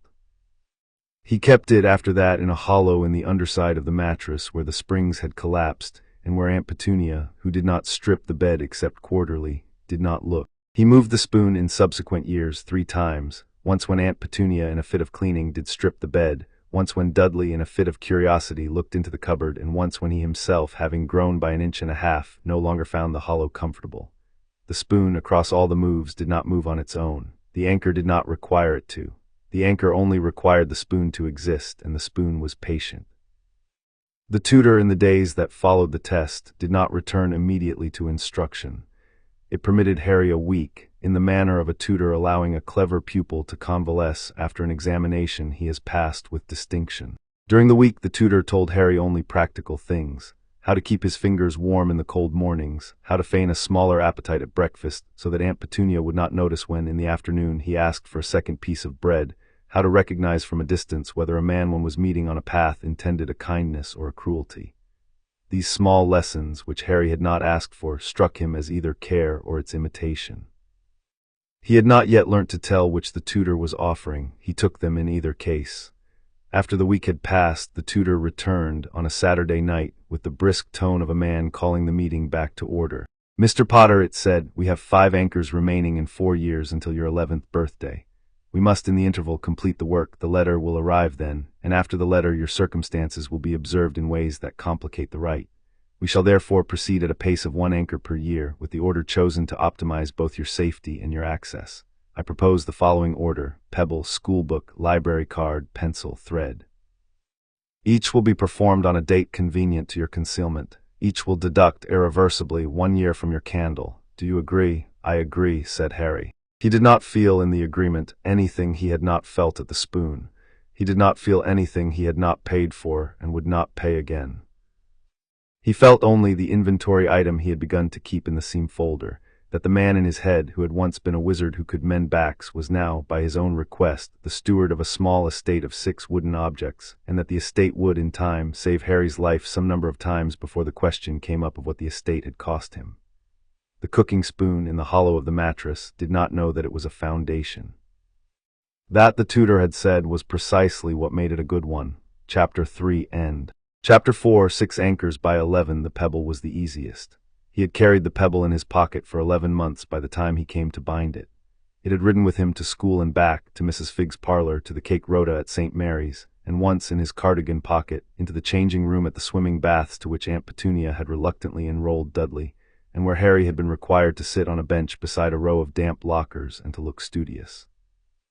The pebble had been with him at the swimming baths. The pebble had been with him at the dentist. The pebble had been with him on the morning he had healed his own lip, which was the morning he had picked it up from the soft earth beneath the rose bush in Aunt Petunia's garden, and which was the morning the pebble had become, in his ordered notes, significant. He performed the rite in late June of the year he was 8. The cupboard was warm. The night was a Tuesday. Aunt Petunia and Uncle Vernon were at the cinema, an excursion Aunt Petunia had announced with the irritated air of a woman doing something unprecedented. Dudley was at a sleepover that he had been bribed into by the promise of a quad bike Harry had calculated. From the household ledger he had been reading from the recycling bin, the family could not in fact afford. The house was empty for 4 full hours. Harry did not perform the rite in the cupboard. He performed it in the kitchen, where there was space, where the ley line under the tiles ran fastest, and where the candle's shadow, if any neighbor happened to glance through the lace curtain, would look like the shadow of a child doing homework, which was the explanation he had already constructed in advance for any inquiry. He drew the circle of salt on the linoleum. He set the candle on the center tile. He laid the pebble in the circle. He cut his thumb. He plucked a hair. He spoke the phrase in Old Gaelic 3 times. The kitchen, on the 3rd repetition, went very quiet. The fridge stopped its hum. The clock on the wall, which Aunt Petunia had ordered out of a catalogue and which ticked with the relentless, smug regularity of cheap mechanisms, stopped its tick. The lace curtain at the kitchen window, which had a small permanent draft behind it that gave it a constant tremble, stopped trembling. The world, for one breath, held its position. Then the candle leant. The flame went blue. The pebble on the linoleum did not change. Ghost moved through him like a wire being drawn through a soft sleeve. 1 year the pebble was anchored. He cleaned the circle of salt with the dustpan. He blew out the candle. He restored the kitchen to the state in which Aunt Petunia had left it. He returned to the cupboard. He put the pebble back in his pocket. It would in the years ahead stay in his pocket. He moved it to a new pocket each time Aunt Petunia bought him a new cardigan. He never lost it. That is two, said the tutor. Yes, said Harry. He slept. The school book was the second of the second year. Friendly maths had been issued to him on the first day of year 2 by a teacher called Miss Hadley, who had been one of the only adults at school to look at him with anything other than impatience. She had said on handing him the book, "Take care of it, Harry, and it'll take care of you," in a voice that suggested she meant it. He had taken care of it. He had not, as Dudley had taken care of his own copy, bit in the corner. He had not let it bend. He had not, except by a small, meticulous pencil mark in the margin of the page on long multiplication, marked it. By the end of year 2, Miss Hadley had been replaced by a teacher called Mr. Crocker, who did not look at Harry at all and who insisted that all books be returned to the cupboard at the back of the room each Friday. Harry, on the Friday of Mr. Crocker's announcement, slipped friendly maths into his satchel and did not return it. The school did not, in the event, notice. He had calculated that they would not. The school's filing system for textbooks was a cardboard box and a teacher's memory. The teacher had not, on any day Harry had observed, demonstrated either. The book passed out of the school's accounting without a ripple. It passed into Harry's accounting as the second of his prospective anchors. He bound it in the kitchen on a Wednesday in late August between his 9th birthday, which the household did not mark, and the start of year 3. The rite by the second performance had become a procedure rather than an event. He set the salt. He set the candle. He laid the book in the circle, opened to the page on long multiplication with the small pencil mark. He cut his thumb. He plucked his hair. He spoke the phrase. The cost came faster this time and quieter. It felt like a polite tap on the inside of his sternum, no more. 1 year, the book was anchored. He returned the book to its hollow in the mattress, where it lay alongside the spoon. 3, said the tutor. Yes, said Harry. It was on the morning after the second anchor that he felt, for the first time, the secondary effect the tutor had described. He had woken in the cupboard at the usual hour. The light under the door had been the usual bar. The cupboard had smelt the usual wool. He had performed his usual private accounting, the recital of the Latin verbs, the inspection of the dog on its lead, the check of the anchors, and he had found, in the course of the accounting, a new line in the ledger. It was a line that said, in effect, "I am the boy in the cupboard. I am also the boy in the spoon. I am also the boy in the book. I am at any given moment the boy who is at any of these places, and I shall be the boy at any of them again as needed."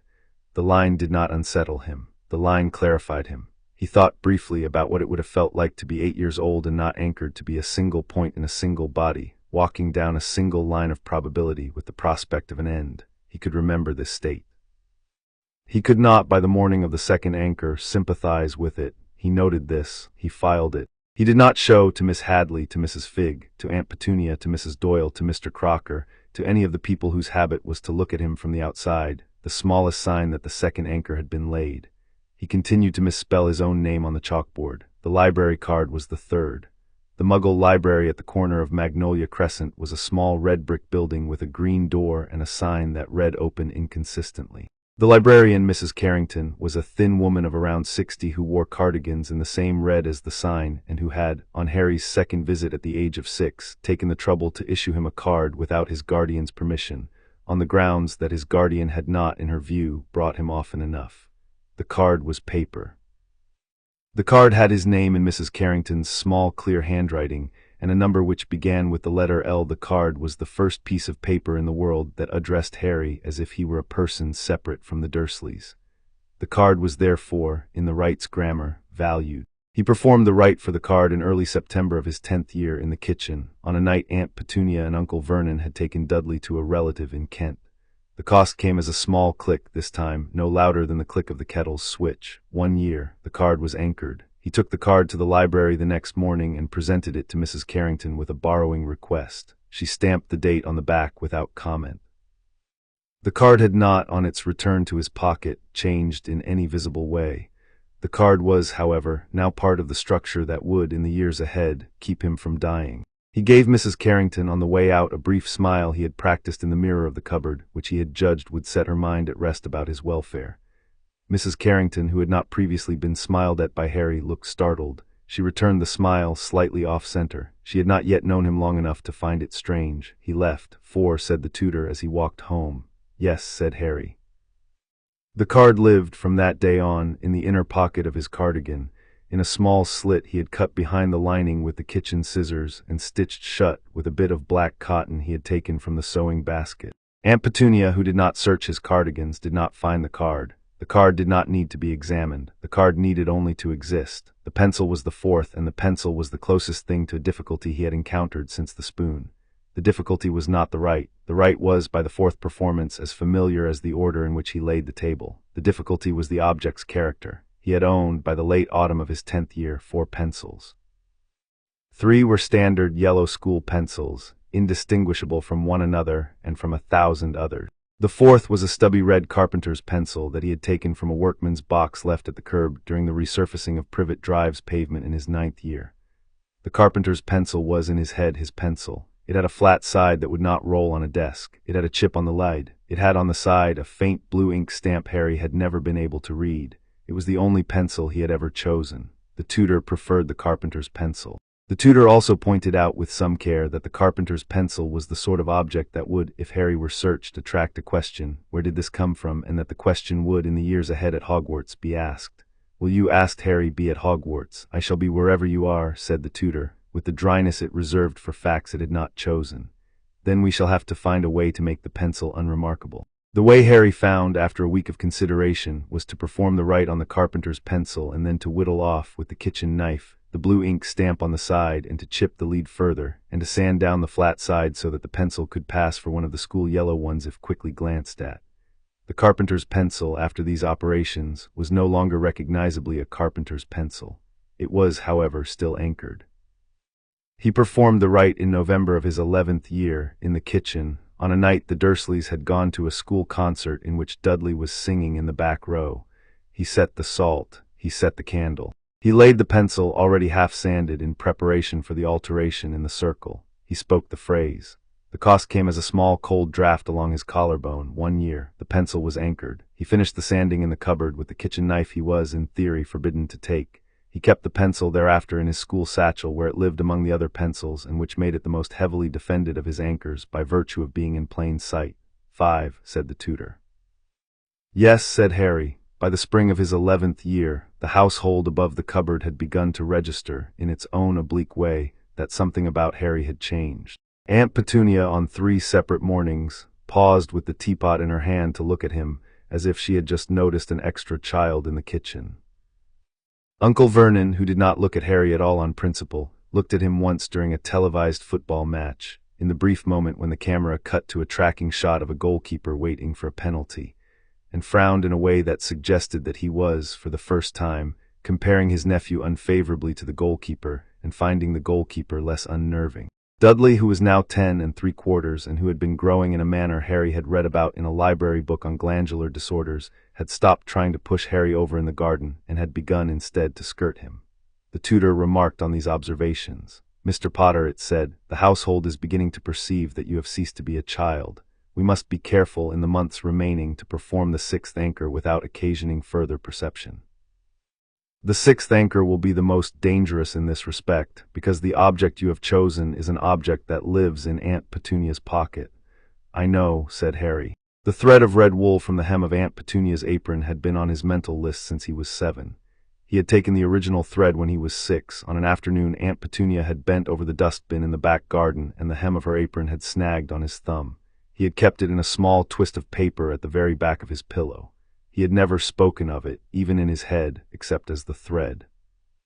It was the only one of his 6 anchors that had been a deliberate theft from a member of the household, and it was, of the 6, the one that he had liked the most without being entirely able to explain why. Aunt Petunia was not a woman he had any cause to love. She was, however, the closest thing he had had throughout his life to a person who knew anything about who he came from. She had, on perhaps 2 occasions in his 10 3/4 years, looked at him with an expression he had been unable to classify under any other heading than recognition. She had, on one of those occasions, told him not to ask about his mother. He had not. The thread in his head was Aunt Petunia's thread, not Lily Potter's thread. He had been precise with himself about this. He was not anchoring himself to a mother he could not remember. He was anchoring himself to the small, mean, frightened woman whose kitchen he had spent his childhood in, and to whom, in the strictest accounting, he owed his survival to date. He noted the strangeness of the gratitude. He did not, in the noting, soften it. He performed the 6th anchor on the morning of his 11th birthday, half an hour before the post. He had not chosen the date for sentiment. He had chosen it because Aunt Petunia and Uncle Vernon were, at 6:30 in the morning of a Tuesday, still asleep, and because the kitchen was empty, and because the calendar, which had become, as the year wore on, a calendar of preparations, had crossed the date in his head as the last on which the rite could be performed without interruption. He set the salt. He set the candle. He laid the thread very carefully in a small loose coil at the center of the circle. He cut his thumb. He plucked his hair. He spoke the phrase. The cost this time was different. It was not a click. It was not a tap. It was not a wire being drawn through a sleeve. It was instead a sensation in the center of his chest that he had on first feeling mistaken for grief. The dog on the lead lifted its head. The light held in his hand tightened. The candle lent. The flame went blue. The thread in the circle did not move. The cost moved out of him with the slow, stately gravity of an old debt being paid. 1 year, the thread was anchored. He sat for a moment on the kitchen tile, looking at the candle's blue flame as it returned to orange, and he understood that the cost was no longer arithmetic. He had given 6 years. 6 years from the back end of his expected life. 6 years was, by his calculations, a sum that left him with 104 to 114 years, of which he had used 11, and which would, in the ordinary course, end somewhere around his 112th birthday, assuming his luck held and no one killed him in a way that the anchors could not catch. The arithmetic was in his head still arithmetic. The arithmetic in his chest had begun to be something else. He noted this. He filed it in the seam folder under a new heading he had not previously needed, the part of me that has been paid. He cleaned the circle. He blew out the candle. He put the thread in a fresh paper twist and slid the twist into the back of Friendly Maths. He returned to the cupboard. He sat on his mattress. He waited. At 7, Aunt Petunia banged on the cupboard door and told him to get up and lay the table. He laid the table. He set the chipped blue plate in his usual place. He set a clean plate in Dudley's. He poured the tea. He sat. He waited. At 8, the post came. Aunt Petunia went to the door. She returned to the kitchen with a small pile of letters which she handed, one by one, to Uncle Vernon.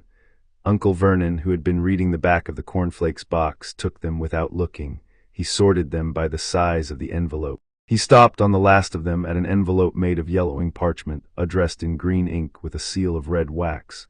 His face went the color of the wax. He did not in the first instant hand the letter to Harry. He folded it very carefully into the inside pocket of his jacket. He stood up. He left the kitchen.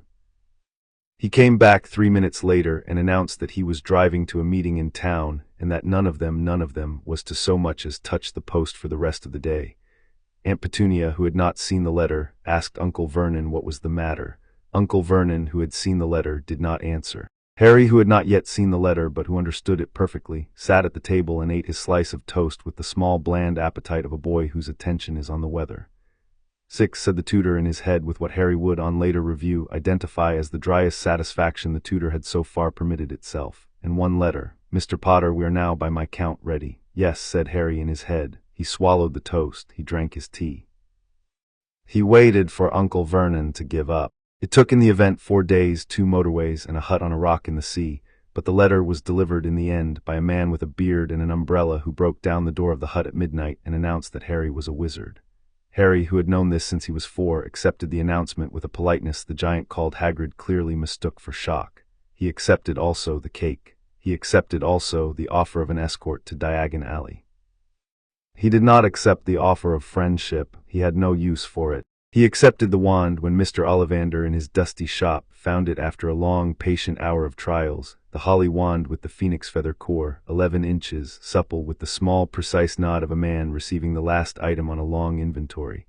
He boarded the train at King's Cross on the 1st of September. He sat in an empty compartment. He looked out of the window at the receding city. He thought for 1 beat only of the cooking spoon, the pebble, the school book, the library card, the pencil, and the thread, each in its appointed hiding place, each holding its piece of him as a fastening holds a sail. He thought then of the 8th piece of soul, the tutor's last shard that was riding behind his forehead alongside its own first thought, and that had in 8 years of acquaintance taught him every useful thing he knew. He thought of the man whose shard it had been. He thought of what he was now at 11 set up to do.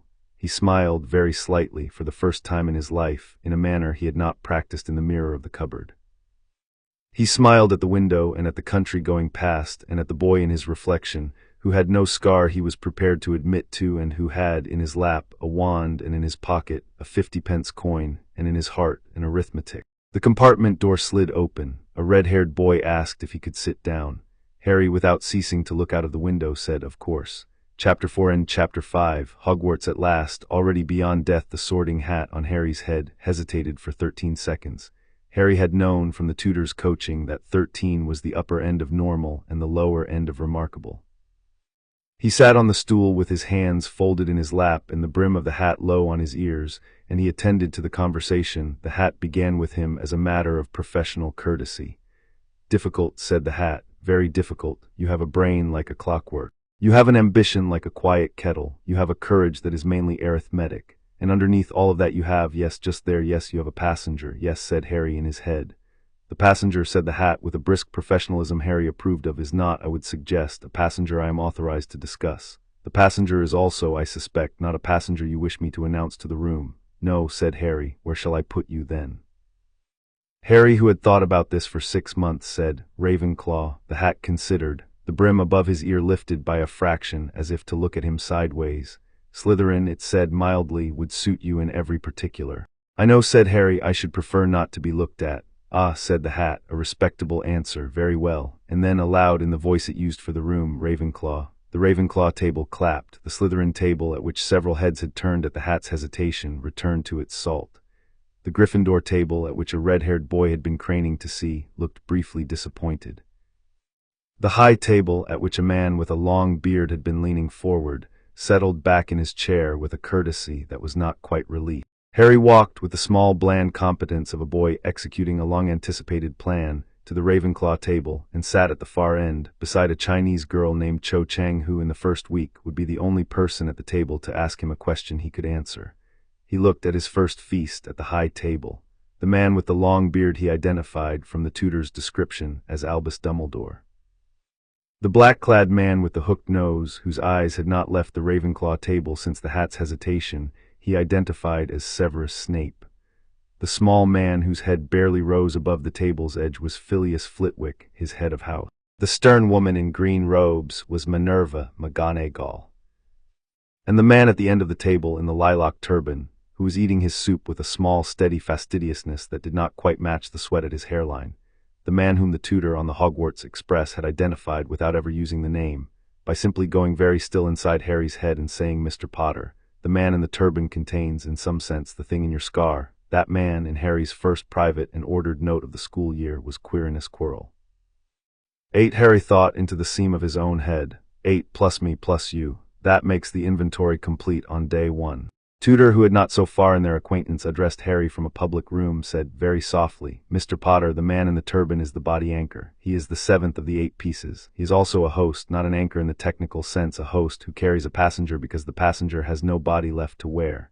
He is therefore not, I should warn you, structurally identical to the others. He will be the most difficult to destroy. Not in technique, the most difficult, in choice. He is a man who has been borrowed." Harry, eating his pumpkin soup, considered this. He did not that night return the look the man in the turban was, at intervals, sending toward the Ravenclaw table. He did not, at the moment Quirrell raised his goblet, raise his own. He did not give Quirrell, or the thing inside Quirrell, the smallest reason to wonder why the boy with the green eyes had so distinctly chosen to look elsewhere. The thing inside Quirrell had not yet, the tutor told him, knit itself to the host in any irreversible way. The thing inside Quirrell had, in fact, only recently moved in. The thing inside Quirrell was not yet a problem that required immediate solving. 2 terms, the tutor said. We have 2 terms. He will, by the end of the year, attempt something foolish. We shall be ready, and we shall not be the ones in the room. We shall let other parties manage him. Yes, said Harry. He finished his soup. He went to his dormitory. He unpacked his trunk. He set in the bottom drawer of his bedside cabinet, beside 3 pairs of socks, a worn copy of Friendly Maths, a small fragment of brick, a pebble, a Muggle library card, a shaved-down red carpenter's pencil, and a paper twist containing a thread. The cooking spoon, which he had judged would be too conspicuous in the dormitory, was sealed in a tin under a floorboard in a disused girls' bathroom on the 5th floor, which he had located within his first hour at the castle by following in his head the tutor's directions. He drew the curtains of his 4-poster bed. He slept. Year 1 ran in the public ledger as a quiet year for Harry Potter. He did his homework. He attended his classes. He scored consistently in the top 3 of his year in charms, in the top 5 in transfiguration, in the top 10 in history of magic, and in a moderate and unmemorable position in defense against the dark arts, a class he had, on the tutor's coaching, made a deliberate point of not excelling in, because the man teaching it would have noticed. He played no Quidditch. He had been spotted on a Thursday in October performing a deft mid-air recovery of a remembrall during a flying lesson by Madame Hooch and had been recommended on Madame Hooch's report to Professor Flitwick for the Ravenclaw house team. He had declined politely. He had cited a fear of heights he did not possess. He had explained that he wished in his first year to focus on his studies. Professor Flitwick, who had not previously had a student decline a seeker's position, had blinked at him for a full second and said, "Of course, Mr. Potter, I quite understand." Professor Flitwick had not understood. Professor Flitwick had, however, written quiet, conscientious, possibly overcautious in his own private notes against the name Potter and had moved on. Harry had not, in declining, told the truth. The truth was that Quidditch was a sport in which a seeker was, by design, exposed in the air for the entirety of every match, and Harry, who had 8 anchors to defend and who did not wish to be seen surviving a fall that would have killed any other 11-year-old, had no use for a position in which his survival would, on a regular basis, be a matter of public attention. He did not play. He spent his weekend afternoons in the library, in the corner behind the restricted section's rope, where the tutor had identified for him a low shelf containing the registry of British wizarding family seats. He read the registry. He read it cover to cover. He memorized the names of the houses that owned: the Lestrange Vault at Gringotts, the Cup, the Gaunt Cottage in Little Hangleton, the Ring, Number 12 Grimmauld Place, the Locket, though the locket, the tutor had explained, was at present in transit between houses, having been stolen from Grimmauld in the year of its master's disappearance and not yet, according to the tutor's intelligence, recovered. He learnt the geography of the 7 seats. He drew, in the back of Friendly Maths, a small, clear map. He learnt to feel, from across the room, the resonance of a thing that had been touched by a piece of the tutor's old soul. He could not feel the cup, the ring, the locket, the diadem, or the snake from where he sat. They were too far away. He could feel, at 4 meals a day in the great hall, the man in the turban. "Patience," said the tutor. "He is not the place to begin." "I know," said Harry. "The trouble at the end of the year, the trouble with the stone, the troll on Halloween, the obvious feint by Severus Snape, the disappearance of 2 boys and a girl down a trapdoor on a Wednesday in June," Harry observed at a distance. He had calculated that Quirrell, with the impatience that the tutor said characterized the unanchored shard, would attempt the stone before the end of term. He had calculated that the headmaster, with the patience that the tutor said characterized men who knew where the stone was actually hidden, would let Quirrell attempt it. He had calculated that the headmaster, in the event of Quirrell's failure, would be the agent of Quirrell's destruction, and that Quirrell's death would, in the strict technical sense, return the shard to the wandering condition in which it had been before it had moved into Quirrell. This was acceptable.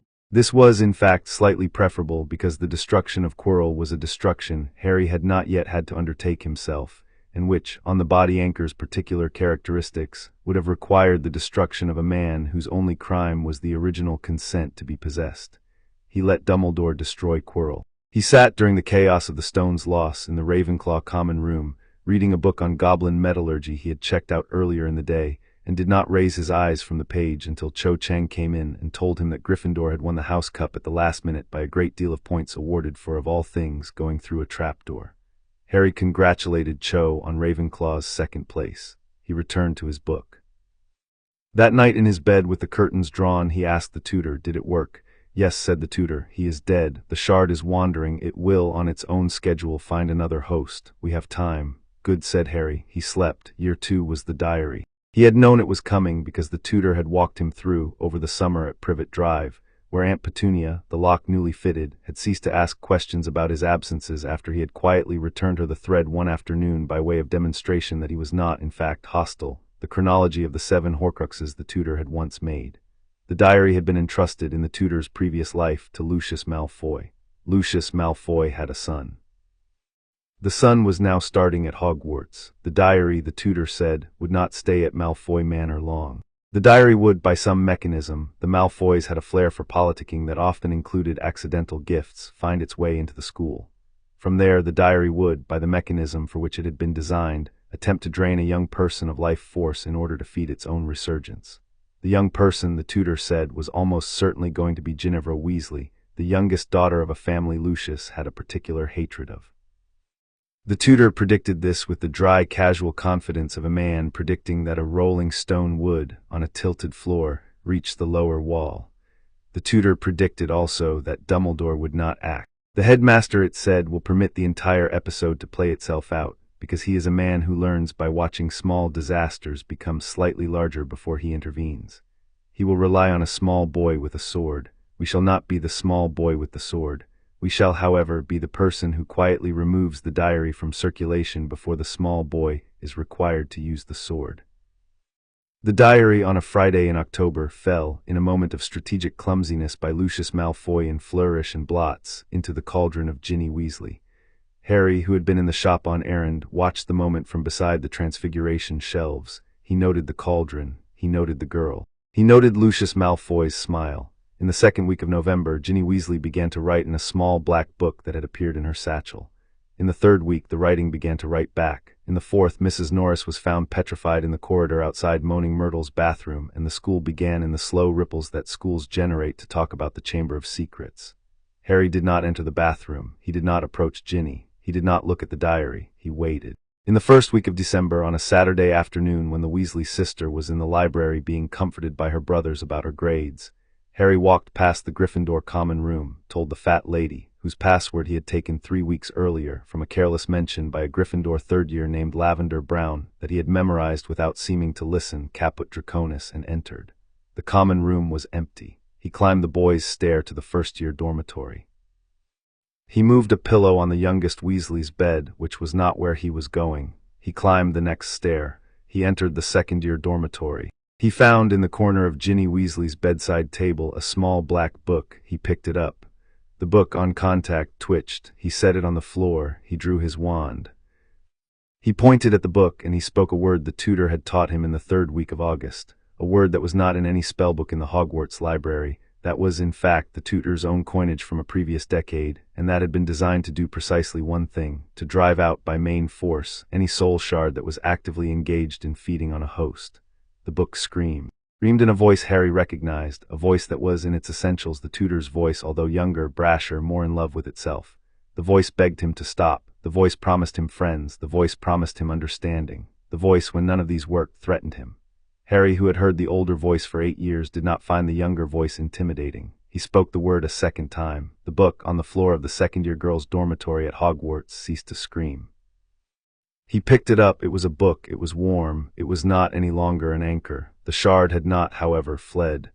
This was an inconvenience he had anticipated. The tutor had warned him that an exiled diary shard would, in the absence of an immediate alternative host, attempt to find one within range. The nearest available host on the moment of expulsion was Harry himself. The tutor's scar shard residing in Harry had been instructed in advance to refuse the incoming shard's overtures by every means at its disposal. The negotiation took, in Harry's head, about 3 minutes. It was a negotiation Harry did not himself participate in. He sat on the floor of the dormitory with the book in his lap and his eyes closed and his breath shallow, and the tutor in his head conducted what sounded, Harry, listening, almost laughed, like a small, dry diplomatic conversation in formal Latin with a younger version of himself. The younger version was angry. The younger version was insulted. The younger version did not understand why the older version had agreed to occupy a child's forehead, and was disgusted to discover that the child was specifically the Potter boy. The older version explained, in the formal Latin of an old Don explaining a curriculum to a junior colleague, that it had not had a choice, that the child had been useful in ways the younger version could not yet appreciate, that the younger version would be wise to depart from this conversation, and to seek its own accommodation elsewhere, that failing such departure, the older version would be obliged, regretfully, to dissolve the younger version in place. The younger version, after 30 seconds of consideration, departed. The shard left the dormitory in a brief cold gust that lifted, briefly, the curtain of Ginny Weasley's bed. It did not, on departure, find a host. It went instead in the direction the tutor had quietly directed it, out of the castle, over the lake, into the air, and away to a small clay-walled cottage in Little Hangleton, where it would, on arrival, attempt to consolidate with the ring. The ring, the tutor noted dryly, would not be expecting it. "Mr. Potter," the tutor said. "Two down, two," said Harry. He pocketed the book. He left the dormitory. He restored the pillow on the youngest Weasley's bed. He descended the stair. He left the common room. He returned to the library and read his book on goblin metallurgy for another hour, until Cho Chang came to fetch him for dinner. He carried the book, the deactivated diary, into the Forbidden Forest the following Saturday in an inside pocket of his school cloak, and buried it under the roots of a holly tree, with a small, grim ceremonial efficiency that was, he thought, what the tutor would have called fitting. He returned to the castle. Ginny Weasley, on a Monday 2 weeks later, was found in the corridor outside the defense classroom, very pale and very tired, with no memory of the previous month. The matron diagnosed nervous exhaustion. The Weasley family wrote anxious letters. The school made supportive noises. The chamber, the school assumed, had been a hoax. Dumbledore on the high table watched Harry across the room for several mealtimes in February and did not address him. Harry did not return the look. He had by then identified in the tutor's coaching during a long February convalescence the location of the third Horcrux. The locket, the tutor said, had been stolen from the hidden cave of the Crystal Lake in the year of one Regulus Arcturus Black, who had then died. The tutor's information here was hearsay, and the locket had then been taken by Regulus's house elf to number 12 Grimmauld Place, where it had sat in a glass-fronted cabinet in the drawing room until, in the recent cleaning by a Sirius Black who had not yet returned from a place called Azkaban, it had been thrown out as a piece of useless junk. And had been picked up, the tutor's information here was speculation, by the same house elf who had pocketed it. The locket was, in short, in the hands of a house elf. The house elf, the tutor said, was likely to be brought on the occasion of Mr. Black's return to Grimmauld back into the house. Mr. Black will not return, the tutor said, until he is officially cleared, and Mr. Black will not be officially cleared until certain people in the ministry change their minds. We have on this front time. We do not have years, we have months. Harry filed this also. He waited for year 3. Year 3 opened with the news in the Daily Prophet that Sirius Black had escaped from Azkaban. Harry, at the breakfast table on the morning of the announcement, looked at the headline with the polite blankness of a boy who had heard the name in passing. He had heard the name, of course. He had heard it from the tutor in his first year, heard it as the godfather Harry had been promised on the night his parents had died, the godfather who had been arrested 12 hours later for a crime the tutor had identified on its own evidence as a frame. The frame had been Peter Pettigrew's, who was a small gray rat the tutor had identified in the picture in the Daily Prophet of the Weasley family on a holiday in Egypt. Harry knew where Pettigrew was. Pettigrew was in the Gryffindor third-year boys' dormitory, in Ron Weasley's pocket, on the moving picture page of Magical Me that Ron had let slip out of his bag on a Tuesday afternoon in the entrance hall, where the rat had stuck its nose out from Ron's shirt collar. Harry, on the moment of recognition, had filed it. He had not, in year 2, acted on it. He acted in year 3 only after he had confirmed, by careful weeks of observation, that Sirius Black was indeed making his way back toward the castle, and that the Dementors stationed around the school were the Ministry's foolish solution to a problem that would, if left to itself, solve itself in Harry's favor. He did not approach Sirius.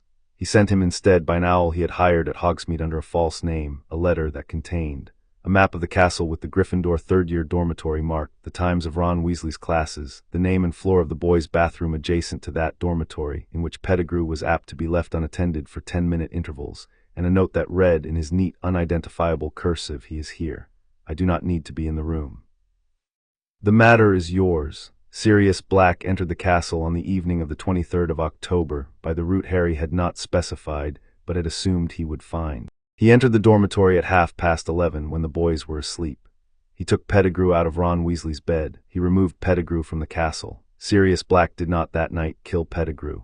He delivered Pettigrew instead to the front door of the Ministry of Magic at 3:30 in the morning, where the tutor confirmed via the Daily Prophet's morning edition the rat had been forced into his human form, taken into custody, and questioned on television.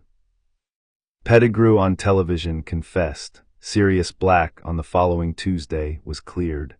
The Dementors were withdrawn from the school's perimeter by the Ministry's direct order on the Thursday. Harry, who had not spoken to Sirius Black, who had not received any thanks or any acknowledgement, who did not believe he was owed any, attended his classes and continued to score in the top 3 in charms.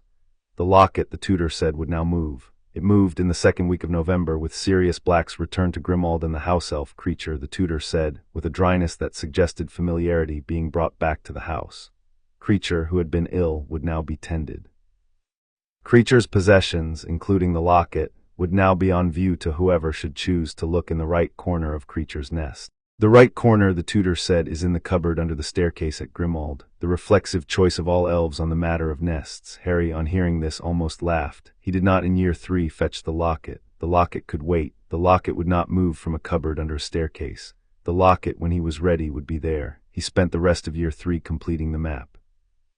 He identified, in the spring of his 14th year, the precise resonance of the ring, which he could feel from the astronomy tower if he stood very still on a clear night and faced south by southwest. Little Hangleton, the tutor confirmed. He identified the diadem by walking the 7th-floor corridor opposite the tapestry of Barnabas the Barmy 3 times with the right thought in his head, and finding a door he had not opened. He did not open it. He identified Nagini, the great serpent, whose location the tutor said was, at present, with Voldemort's wraith self in a remote Albanian forest, and which was therefore not immediately accessible. He identified the body anchor. The body anchor, the tutor said, was the 7th shard, which was at present unattached. The shard had since Quirrell's death found and inhabited a small dark-eyed man called Bartemius Crouch Jr., who had recently escaped his father's house in the company of a fugitive house elf and who would, by the end of the summer of 1994, be helping the wraith of Voldemort prepare a resurrection ritual at Little Hangleton. The resurrection ritual was the 8th piece of the puzzle. The resurrection ritual was the body, the new body, which Voldemort intended to grow from a fetus and a bone and a hand and a drop of blood, the body in which the 8 shards would, on his completion, be reassembled into a man. The body had to be prevented. Harry filed this also. He sat in the astronomy tower on the last clear night of his 3rd year, with the Hogwarts grounds laid out under him like a map he had drawn himself, and he made in his head the inventory. The diary, destroyed, the ring, in Gaunt's cottage, Little Hangleton, reachable, the locket at Grimmauld Place, reachable, the cup, in the Lestrange vault at Gringotts, difficult, the diadem, in the room of requirement, reachable, Nagini, with the wraith, in Albania, but moving toward Little Hangleton. The body anchor, Crouch Jr., at present Mad-Eye Moody for the next term, by the tutor's strong guess about the resurrection plan that had not yet been written, the Scar Shard, in him. 9 items, he had 8 to break, and 1 the Scar Shard to break only when the others were dust.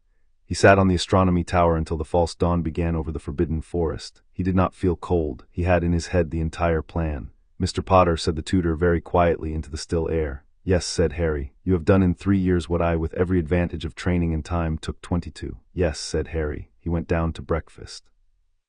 Chapter 5 End Chapter 6 Hunting Voldemort's Horcruxes, the Goblet of Fire arrived in the Great Hall on the 30th of October.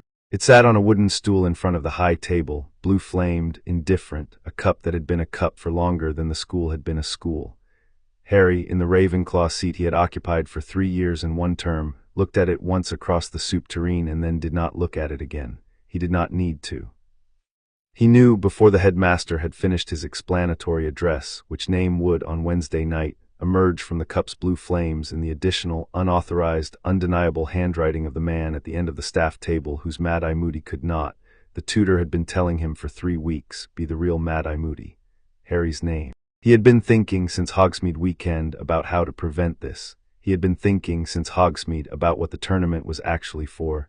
The tutor had walked him through the arithmetic. The tournament was, in form, an old continental ritual that the ministry had agreed to host. The tournament was, in fact, a delivery mechanism.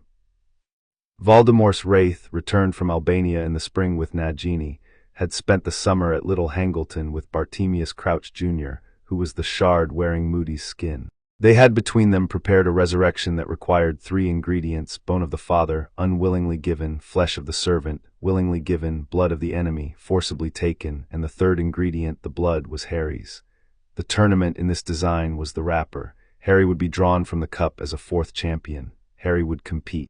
Harry would, in the final task, be conveyed by portkey to the graveyard at Little Hangleton, where Pettigrew, who had escaped, the tutor noted, during a brief moment of attention lapse on the part of the ministry guards 3 months after his Tuesday morning confession, would perform the resurrection while Voldemort grew his body from a fetal lump of clay-colored flesh in a cauldron. The blood would be Harry's, the wand would be Pettigrew's, the night would be late June. The arithmetic was elegant. The arithmetic was elegant in the way the Horcrux rite was elegant, from a certain angle and with a certain coldness, beautiful. Harry, on the evening of the cup's arrival, had a different proposition. "Tutor," he had said in his head, walking back from the Great Hall, "Mr. Potter, the tournament concludes in late June. I am at present in the 3rd week of November. The champion will be selected on Halloween. I shall be the 4th champion. Yes. The plan, in the tutor author's mind, requires 3 months of preparation between now and resurrection. The body in the cauldron at Little Hangleton is, on our information, at present what condition? A homunculus," said the tutor, "approximately the size of a child of 15 months. Pettigrew is feeding it at intervals on unicorn blood and the milk of a cow. Crouch Jr. has, by Imperius, instructed to lactate." The homunculus is at present quite ugly. It will, by the end of June, be quite a great deal less ugly.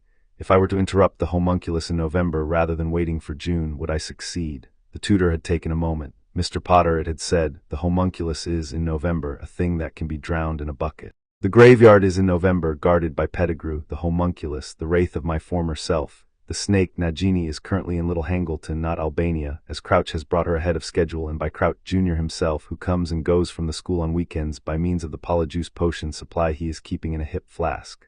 The graveyard is not, in November, a strong position. It will be a much stronger position in June. Then I shall go in November. Mr. Potter, the tutor, had said, in a voice that Harry had recognized as the voice it used when it had begun to understand, in retrospect, how much it had underestimated him, "You continue to surprise me. I had assumed we would have a long, polite argument about your participation in the tournament.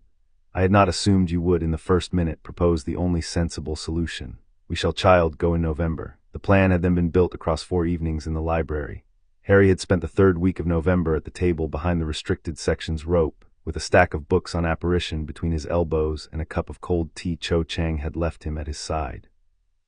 He had learnt to apparate. He had learnt to do so without a wand, by the older Peveril line method the tutor had teased him with in the cupboard at Privet Drive when he was 7.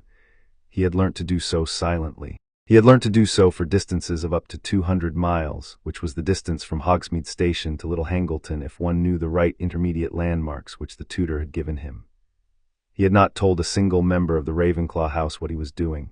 He had not told Dumbledore. He had not told the dragon-faced Madame Maxime, the small grim Karkaroff, the friendly oafish Hagrid, the now officially respectable Sirius Black, or the rat-killed Ministry. He had told no one in the world but the man in his head, and the man in his head had been a wholly satisfactory audience. The champion selection was scheduled for Wednesday. Harry left Hogwarts on Tuesday night. He left at 2:20 in the morning by the simple expedient of walking down the boys' stair, walking through the empty Ravenclaw common room, walking down the spiral staircase to the corridor, and walking with the calm bland step of a boy who had a perfectly reasonable explanation he would not, in the event, need to deliver, out the front doors of the castle and down the long drive to the gates. He passed Filch in the entrance hall. Filch, who had been polishing the trophies and had not slept, looked at him and opened his mouth.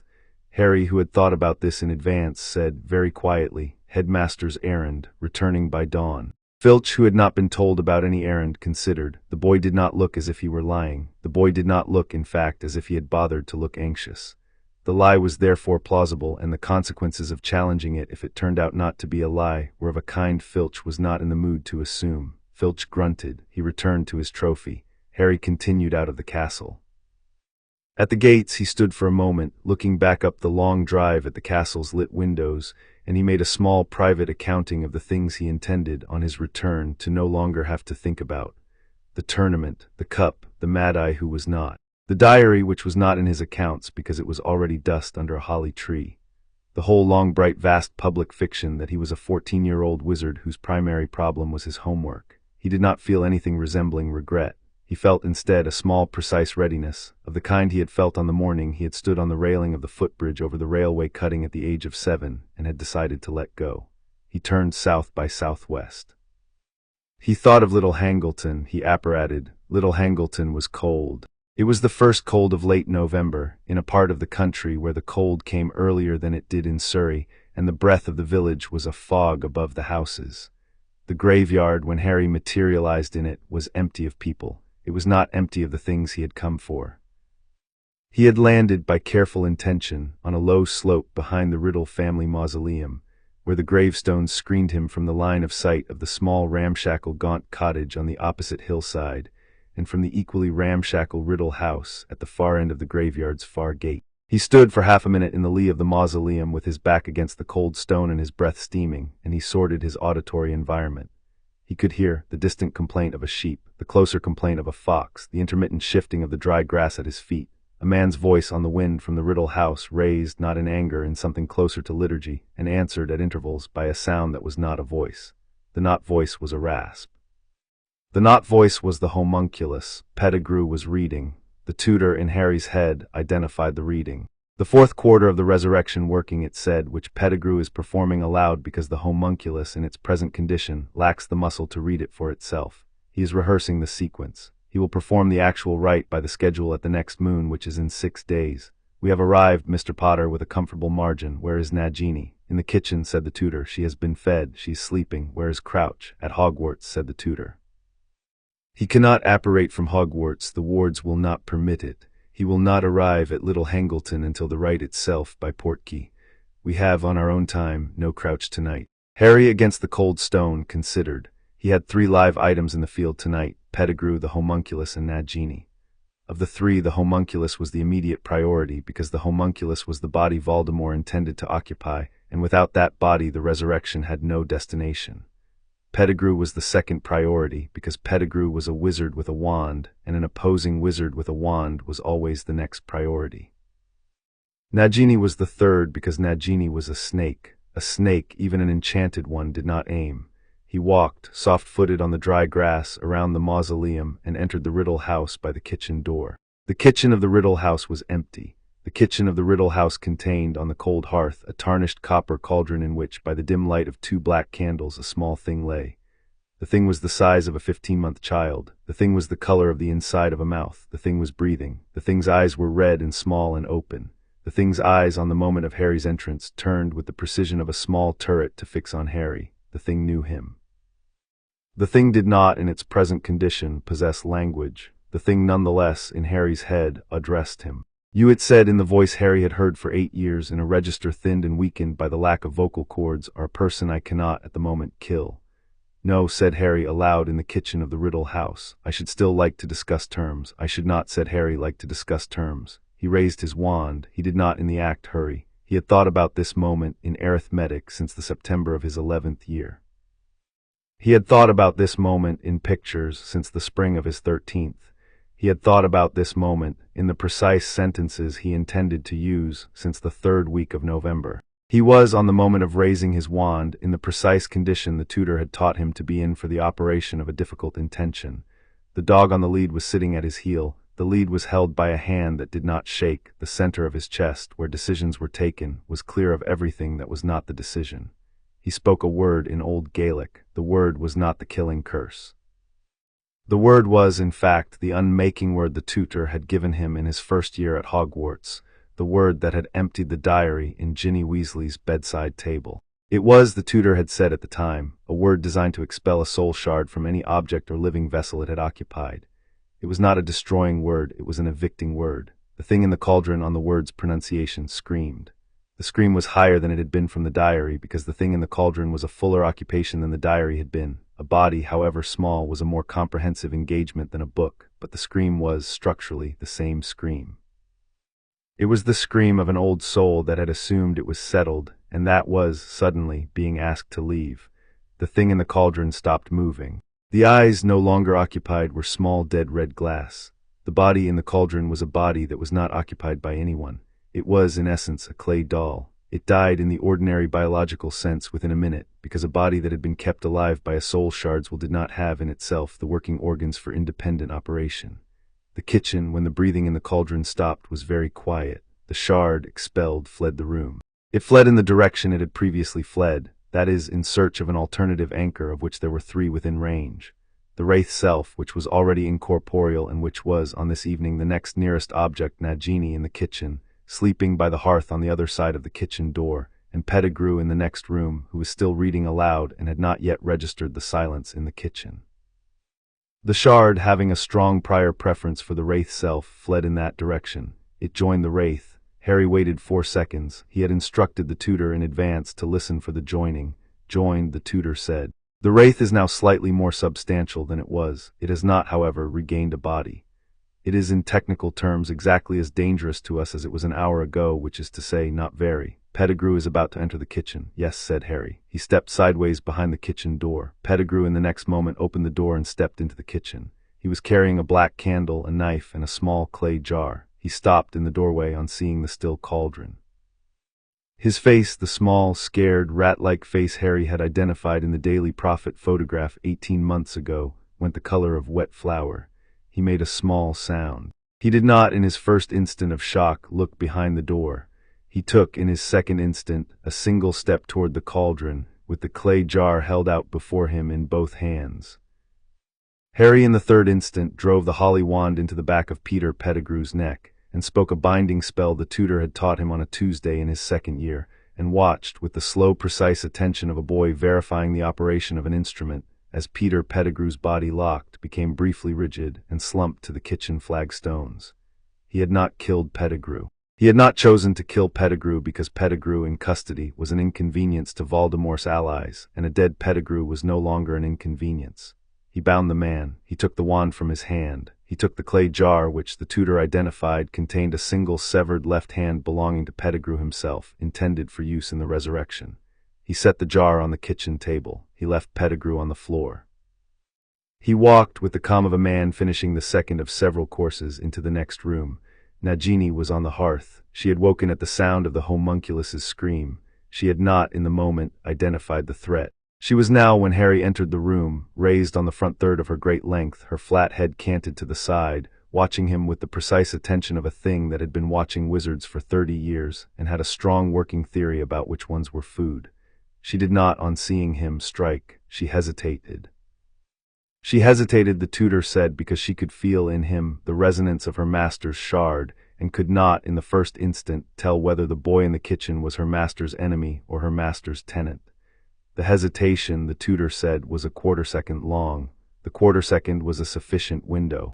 Harry, who had practiced the next move for 3 months in the disused girls' bathroom on the 5th floor on a fence post that he had transfigured into a moving target, raised the holly wand.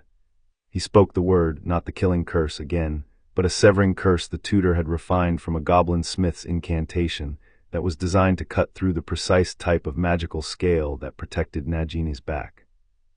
The severing curse, the tutor had said, would not, on a snake of Nagini's size, be a single-stroke kill. It would, however, in the first stroke, open the skin and the muscle and the great long line of vertebrae for the length of approximately 2 feet. He spoke the word a second time. The second stroke on a Nagini whose first stroke had broken her spine was a single-stroke kill. The snake's great head dropped. The body behind it did not move. The shard inside Nagini, the 7th shard the tutor had made, fled. It fled again in the direction of the wraith self. It joined. The wraith, the tutor confirmed in Harry's head, was now considerably more substantial than it had been 10 minutes earlier. The wraith was, in fact, beginning to take on a shape, a small, ill shape, a shape like a child's drawing of a man, but a shape, and was, on its own ambition, attempting to summon Crouch Jr. from the school by the Marktarm method that Crouch Jr. had been using to keep in touch with the wraith. The summons, said the tutor, will not be answered. The summons is a one-way device. Crouch Jr. will not perceive it because Crouch Jr. is at present asleep in the office of the school's defense master, and the mark on his arm is, to a sleeping man, a small dull burn no different from indigestion. He will not, tonight, arrive. Good, said Harry. He turned in the small dim back room of the Riddle house to face the wraith. The wraith was at the far end of the room, in the corner by the dead fire, in the shape Harry had described, small, ill, like a child's drawing, and was with the small, dim attention of a soul that had not yet recovered any considerable resources, watching him. Mr. Potter, said the wraith. The voice was the voice Harry had heard for 8 years. The voice was, however, not the voice of the tutor in Harry's head. The voice was a fresh instance of the same accent, high, clipped, formal, accustomed to obedience, but a different speaker. The wraith was a different shard. The wraith had not in 8 years undergone the tutoring the Scarshard had undergone in the cupboard. The wraith was in essence the 7th and youngest of Voldemort's prior shards, animated by the recently joined diary shard and now also by the snake shard, and held together by the practiced will of the homunculus shard, which Harry had just expelled and which had rejoined too. The wraith was, on Harry's quick mental accounting, 4 shards in 1. The wraith was, accordingly, the next most substantial concentration of Voldemort in the world tonight, and the next most appropriate target. He raised the holly wand. The wraith, in the corner, did not raise a wand of its own. It had no wand, it had no hand to hold a wand. It had, however, the will to attempt one last working before it lost the room. The wraith, on the moment Harry raised the holly wand, attempted to leap from the corner across the room and into Harry, to attempt the possession Harry had refused at the age of 7 and would, on this evening, refuse for the 2nd time. The Scarshard on Harry's forehead intercepted. The Scarshard, the tutor, who had been politely silent for the past minute in the way Harry had come to associate with extreme professional concentration, addressed the incoming wraith with the formal voice of an older brother addressing a younger. "Brother," said the tutor. "You are not welcome," the wraith intercepted, recoiled. In the moment of recoil, Harry spoke the unmaking word again, the unmaking word that emptied vessels of soul shards, and the wraith, which was in the technical sense a vessel of 4 shards held together by air and pride, was emptied. The 4 shards in the kitchen were freed into the room. 3 of them in the moment found no available host. They scattered. 1. The snake shard found Pettigrew on the kitchen flagstones and, in its desperation, attempted to occupy him. The tutor expelled it. The other 2, the diary shard, the homunculus shard, found nothing in the room they could enter, and dissipated into the small dim air of the back room of the Riddle house, where they would, the tutor said, hang for hours in a small thin cloud before being slowly dispersed by the ambient wind from the broken window. They were not, in this state, dangerous. They were not, in this state, anything.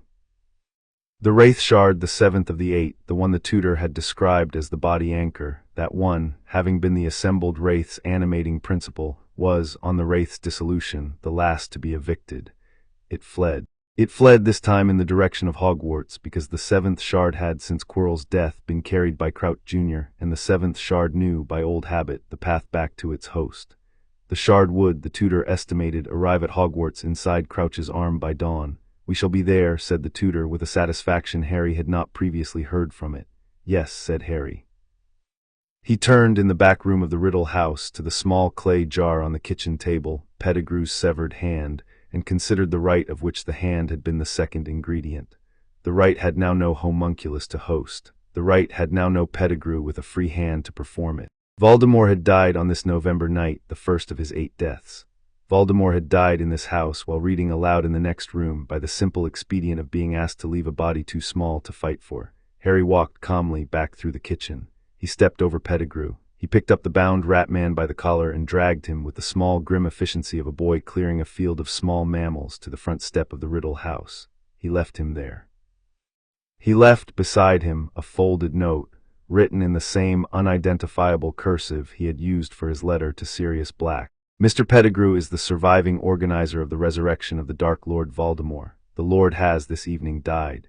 The remains of the rite are in the kitchen. Please do not let this rat escape a second time." He signed the note with no name. He sealed it with a drop of red candle wax from the kitchen candle. He folded it into the breast pocket of Pettigrew's stolen robe. He stood on the step in the cold November fog and made a small, precise mental inventory. The diary was dust.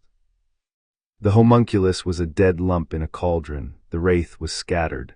The body anchor was on its way to Hogwarts inside Crouch Jr.'s arm. The ring was a quarter-mile up the hill in the Gaunt cottage. The locket was in Grimmauld Place. The cup was in the Lestrange vault. The diadem was in the room of requirement. Nagini was a long dead rope across a hearth, 6 items remaining. He had a wand. He had 8 hours until dawn. He had, by the tutor's reckoning, the satisfaction of the most efficient Horcrux hunt ever attempted in Britain, and he intended, before the morning, to break it. He thought about the gravity of what he was about to do, to die, perhaps, several times, in several places, in several different sequences, and he found that the thought did not, in his head, register as anything but a list of appointments. He turned uphill. He walked, with the small, precise step of a boy with a calendar, toward the Gaunt cottage and the ring. Chapter 6 and Chapter 7. Killed 8 times in one night, the Gaunt cottage was held together by spite. It sat on the side of the hill above the graveyard like an old hat that had been left in the rain, the roof half fallen, the door hanging off one hinge, the windows boarded with the wrong wood. The wards around it, the tutor said, were 3. A nettle curse that would lash anyone who approached without the password, a sleep curse that lay on the threshold, and inside, on the floorboard under which the ring sat in a small leather box, an explicit and rather inelegant working of the killing curse that would discharge against the first hand to reach for the box. The password to the nettles, the tutor said, was a phrase in Parseltongue that the tutor had used at the age of 17. Harry, at 14, did not speak Parseltongue. The Scarshard, however, did. The tutor pronounced the phrase through Harry's mouth with the deliberate care of a tutor letting a pupil ride a horse for the first time by holding the reins lightly from behind. The nettles, recognizing the voice if not the speaker, did not lash. He stepped across the threshold. The sleep curse lay on the floor like a thin blue mist. The tutor talked him through it. He held his breath. He stepped over. The mist closed behind him. The board, when he found it, was the 3rd from the hearth. He could feel the ring's resonance from across the room. It rang in his head like a low note held by an orchestra he could not see, which was, the tutor said, the same note the ley line had used under Privet Drive, but tuned a half-step lower. He did not reach for the board. He drew, instead, the holly wand. He pointed at the board. He spoke a word the tutor had given him for this purpose, a word that was not a counter to the killing curse because there was no counter, but a word that would, by old goblin practice, draw the curse's discharge into the wand tip of any wand pointed at the trap from a distance of more than a foot, where the wand would absorb the strike with no damage to the wielder. The board, on the word's pronunciation, twitched. The killing curse, expecting flesh, fired into the holly wand. The wand hummed in his hand for the count of 3. The hum subsided. The discharge had spent itself. The trap was disarmed. He lifted the board. He opened the leather box. The ring was a heavy old thing in tarnished gold, with a flat black stone bearing the carved sigil of 3 lines, the Peveril triangle. The tutor, on seeing it through Harry's eyes, made a small, soft sound. "Mr. Potter," it said, with the dry self-mocking it had perfected across 8 years, "that is the resurrection stone, the second of the hallows of which I am the family's distant inheritor and to which I in my prior life did not pay sufficient attention. The mounting is a Horcrux, the stone itself is not. We shall destroy the mounting only. We shall not destroy the stone. We shall, but I am ahead of myself. The shard in the ring was awake." It addressed Harry from the leather box in the same voice the homunculus had used, weaker by a fraction, more startled by a great deal. "You," it said. "Yes," said Harry. "Where am I in your old cottage?" said Harry, about to leave it. He spoke the unmaking word. The shard, on the word's pronunciation, screamed, fled, and joined the wraith stream which had departed the Riddle House half an hour earlier and which was now, the tutor reported, knotting itself together in mid-air somewhere over the East Midlands in a small, dim, confused cloud. The cloud, the tutor said, was now Voldemort. The cloud, the tutor noted, was not, in this condition, a fighting Voldemort. The cloud was a wraith with 3 constituent shards, which was a wraith approximately as dangerous as a draught of cold air. Harry, in the gaunt cottage, did not yet bother with the cloud. He turned the ring over in his hand. He drew the holly wand. He spoke a word the tutor had taught him for the destruction of objects bound by goetic working, a word the tutor had once used in its prior life to destroy a Horcrux a rival had made and which the tutor had not at the time recognized as an opportunity to study. The word on the ring did what it was designed to do. The mounting cracked, the gold split into 2 crescents, a black smoke rose from the crack, the Peveril sigil on the black stone brightened once like a star-clearing cloud. The stone, freed of its mounting, lay on his palm. He pocketed the stone in the inner pocket of his cloak, beside the cooking spoon he had, on this evening, brought with him out of caution. He left the gaunt cottage. "2," said the tutor. "2," said Harry. He stepped behind the cottage's broken back door into the air and apparated. Number 12, Grimmauld Place at 4:30 in the morning was a tall, narrow house in a London terrace whose neighbors had not noticed it. He arrived on the doorstep. He stood for a moment in the small, dim light of a street lamp 3 doors up, listening. He could hear, inside the house, the slow, regular breath of one occupant on the 3rd floor. The tutor identified the breath, Sirius Black, asleep, in his old childhood bedroom. There were also, the tutor said, 2 house elves in the lower kitchen, one bound to the house by oath, one bound by affection. The bound one was Creature, the other was not relevant. The locket, the tutor said, was on Creature's small chest of straw in the cupboard at the foot of the kitchen stairs. The cupboard, the tutor said, under the staircase.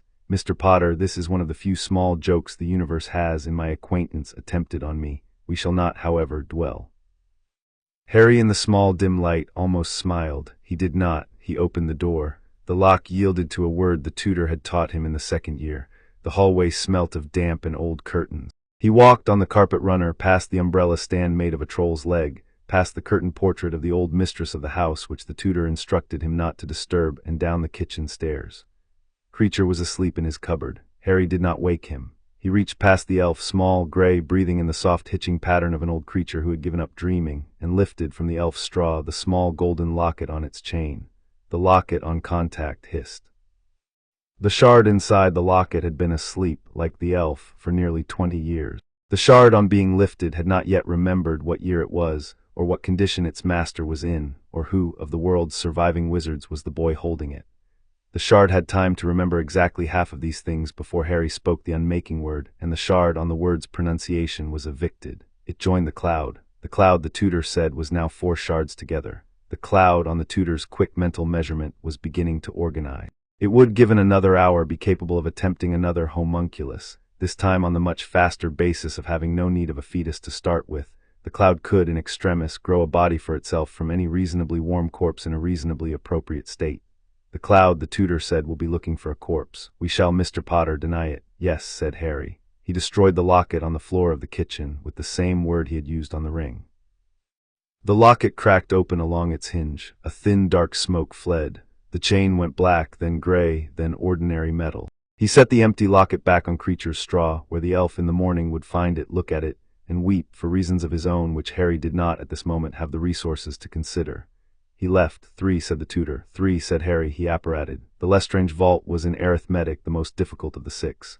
Gringotts was warded. The vault, by ancient pact, was inaccessible to anyone whose surname was not Lestrange or Black. Harry had the surname Potter. Harry could not apparate into the bank. Harry could not, by the front entrance, gain access to the vault.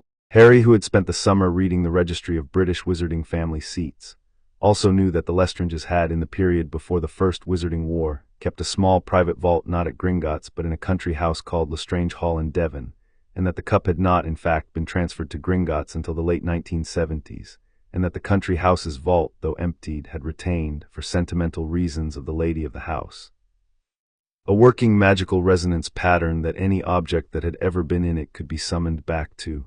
The tutor had pointed this out at the time of the reading with a small dry pride. Harry had filed it. He apparated now to a hillside above Lestrange Hall in Devon, which was, the tutor confirmed, currently uninhabited because Bellatrix Lestrange was in Azkaban, her husband was in Azkaban, and her brother-in-law was in Azkaban. He stood in the cold field above the house, and he pointed the holly wand at the dark line of its roof, and he spoke a word the tutor had taught him for the calling of objects that had been bound by old resonance, a word that did not, in form, summon, but instead invited. The word offered the cup an alternative location. The cup in the vault at Gringotts hesitated. The cup, on the second pronunciation of the word, accepted. Aimed to him across the 100 miles between London and Devon in the slow, patient way that summoned objects come, a small dim shape forming in the cold field air, growing brighter as it neared, until it was in his hand a small two-handled cup of gold with a badger engraved on its side. The cup on contact woke. The shard on waking did not have time to address him. He spoke the unmaking word as the cup touched his palm. The shard on the word's pronunciation was evicted in the same gust. It joined the cloud. The cloud, the tutor confirmed, was now 5. Harry destroyed the cup on the cold grass of the field with the destroying word he had used on the ring. The cup cracked along the line of the engraved badger. The gold parted. The dark smoke rose. The badger on the broken side looked in the dim light, briefly indignant, then dissolved. He left the broken cup in the field. The Devon farmer who would, in the morning, find a small twisted piece of gold by his sheep would, the tutor predicted, regard it as a miracle. Harry did not in the moment have the resources to consider this either. 4, said the tutor. 4, said Harry. He apparated. The room of requirement was the simplest. He walked the 7th floor corridor 3 times with the precise thought he had been keeping warm in his head for 3 years. I need the place where the lost things are kept. The door appeared. He opened it. He stepped through. The room was a cathedral of junk. Centuries of students had left in it every object they had wanted to hide from a teacher, a parent, or themselves. There were broken chairs, abandoned cauldrons, hidden contraband, a stuffed troll's foot, 3 illicit pygmy puffs in a cage. The diadem was in the 3rd row. He had not, in fact, been told where in the room it sat. The tutor had said only that the room was where the diadem had been hidden. Harry, on entering, allowed the diadem's resonance to find him. It found him in the time it took to draw 2 breaths. He walked between piles of forgotten trunks, around a stack of moldering Quidditch robes, past a teapot the size of a hippogriff, to a marble bust of an ugly old wizard on which someone years ago had set a tarnished silver tiara as a joke. He took the tiara off the bust. The diadem on contact woke. The shard inside the diadem was the eldest of the 7. It had been made first, it had been hidden longest. It was, in its small, refined way, the proudest of the shards. It addressed him in 3 languages in the first half-second. He did not in the half-second have time for any of them. He spoke the unmaking word. The shard, evicted, joined the cloud. The cloud was now 6. The cloud, the tutor noted, was beginning to look from a distance like a small, ill man, the silhouette of a head, the suggestion of shoulders, the threadwork of arms. It was on the edge of being able to act. Harry destroyed the diadem on the marble floor of the room of requirement with the destroying word. The silver buckled. A high, thin scream broke from it. The blue stone in the center cracked into 3 pieces, then to powder. The scream stopped. He swept the dust into the dust of the marble floor. He stepped with the small, precise step that had become his only step that night out of the room. 5, said the tutor. 5, said Harry. Nagini was already dead. He had killed her at the Riddle House 2 hours earlier. He had no need to seek her again. The 5 he had now broken, diary, ring, locket, cup, diadem, and Nagini, were 6. The body anchor, the 7th shard, currently riding home inside Barty Crouch Jr.'s arm, was the 7th. His own scar, the 8th, was the 8th. He stood on the empty seventh-floor corridor of Hogwarts at 6:30 on a Wednesday morning, with the diadem's dust on the toe of his shoe, and made his inventory. He had been dead in arithmetic no time so far. He had not in fact been forced to use any of the 6 anchors he had paid for. The night had been efficient. The cloud with 6 shards was over the East Midlands, condensing. The cloud, the tutor said, would, given another quarter of an hour, take possession of itself sufficiently to attempt a new body. The cloud was in essence 6 Voldemorts looking for a vessel. The cloud was also, in resonance, audible from where Harry stood. He could hear it in the back of his head beneath the tutor's voice. It hummed, it rasped, it had begun to speak in fragments in the high-clipped voice he had heard for 8 years. It was not yet coherent. It was, however, becoming so. "Mr. Potter," said the tutor, "we must address the body anchor before the cloud finds a way to be coherent. The body anchor on its return to Crouch's arm will accelerate the cloud's coherence by an order of magnitude if they relink. We have, on my estimate, 11 minutes. Where is Crouch?" "In the office of the defense master," the tutor said, "asleep. The mark on his arm is now hot. He will, in approximately 3 minutes, wake. He will, on waking, look at his arm. He will then attempt to flee the castle in order to rejoin the Wraith. Then we shall be there first," said Harry. He walked with the small, bland step of a boy on a corridor at 6:30 in the morning down the 7th floor. He descended 4 flights of the back staircase. He turned on the 3rd floor into the corridor that contained the defense master's office. He knocked. He did not wait for an answer. He opened the door. Bartemius Crouch Jr., in the body of Alastor Moody, was sitting on the edge of the cot at the back of the office, his sleeve rolled up to the elbow, his eyes still half shut from sleep, staring at the small dark mark on his forearm, which was glowing dim red. He looked up. He looked at Harry. Harry was a 4th-year Ravenclaw in school robe. Harry was holding the holly wand at a level which, if Crouch were to have looked closely, was the level of a man drawing a wand to a battle. Crouch's reflexes, however, were the reflexes of a Death Eater of long standing, and Crouch did not need to look closely. He had his own wand out of his sleeve in the time it took Harry to draw breath. The duel that followed lasted, by the tutor's careful retrospective count, 4.5 seconds. It comprised a cruciatus from Crouch which Harry deflected with a goblin shield he had practiced for 9 months, a bone breaker from Crouch which Harry sidestepped, by the simple expedient of having apparated 3 feet to the left during the throw, a counter-strike from Harry, the unmaking word, aimed at the body anchor in Crouch's arm, which struck. The shard, on the word's pronunciation, was evicted from Crouch's arm. The shard, in the moment of eviction, fled toward the cloud, which was now over the school's grounds, directly overhead, the tutor said, in a small dim corporeal shape the size of a man. The shard joined. The cloud was now 7. Crouch Jr. on the eviction became, in the moment, simply Bartemius Crouch Jr. The polyjuice potion in his hip flask had run out an hour before. He had been on the point of taking a fresh dose. His face, in the next instant, lost the scarred contours of Alastor Moody and slid into the thin, worn features of a man who had in his sleep been dreaming of a father who had locked him in a cupboard. He raised his wand again. Harry, who had calculated that he would, did not let him. Harry spoke the binding spell he had used on Pettigrew. Crouch Jr. locked, became briefly rigid, and slumped onto the cot. Harry took the wand from his hand. He left the office. He left the door open. He left on the cot beside Crouch a folded note in the same unidentifiable cursive he had used at Little Hangleton. "This is Bartemius Crouch Jr., who escaped his father's house under Polyjuice and has been impersonating Alastor Moody since August. The real Moody is in the trunk in this office." He shut the office door behind him. He walked with the small bland step of a boy on a corridor at 6:45 in the morning to the astronomy tower. 7, said the tutor. 7, said Harry. The cloud on top of the astronomy tower had taken its body.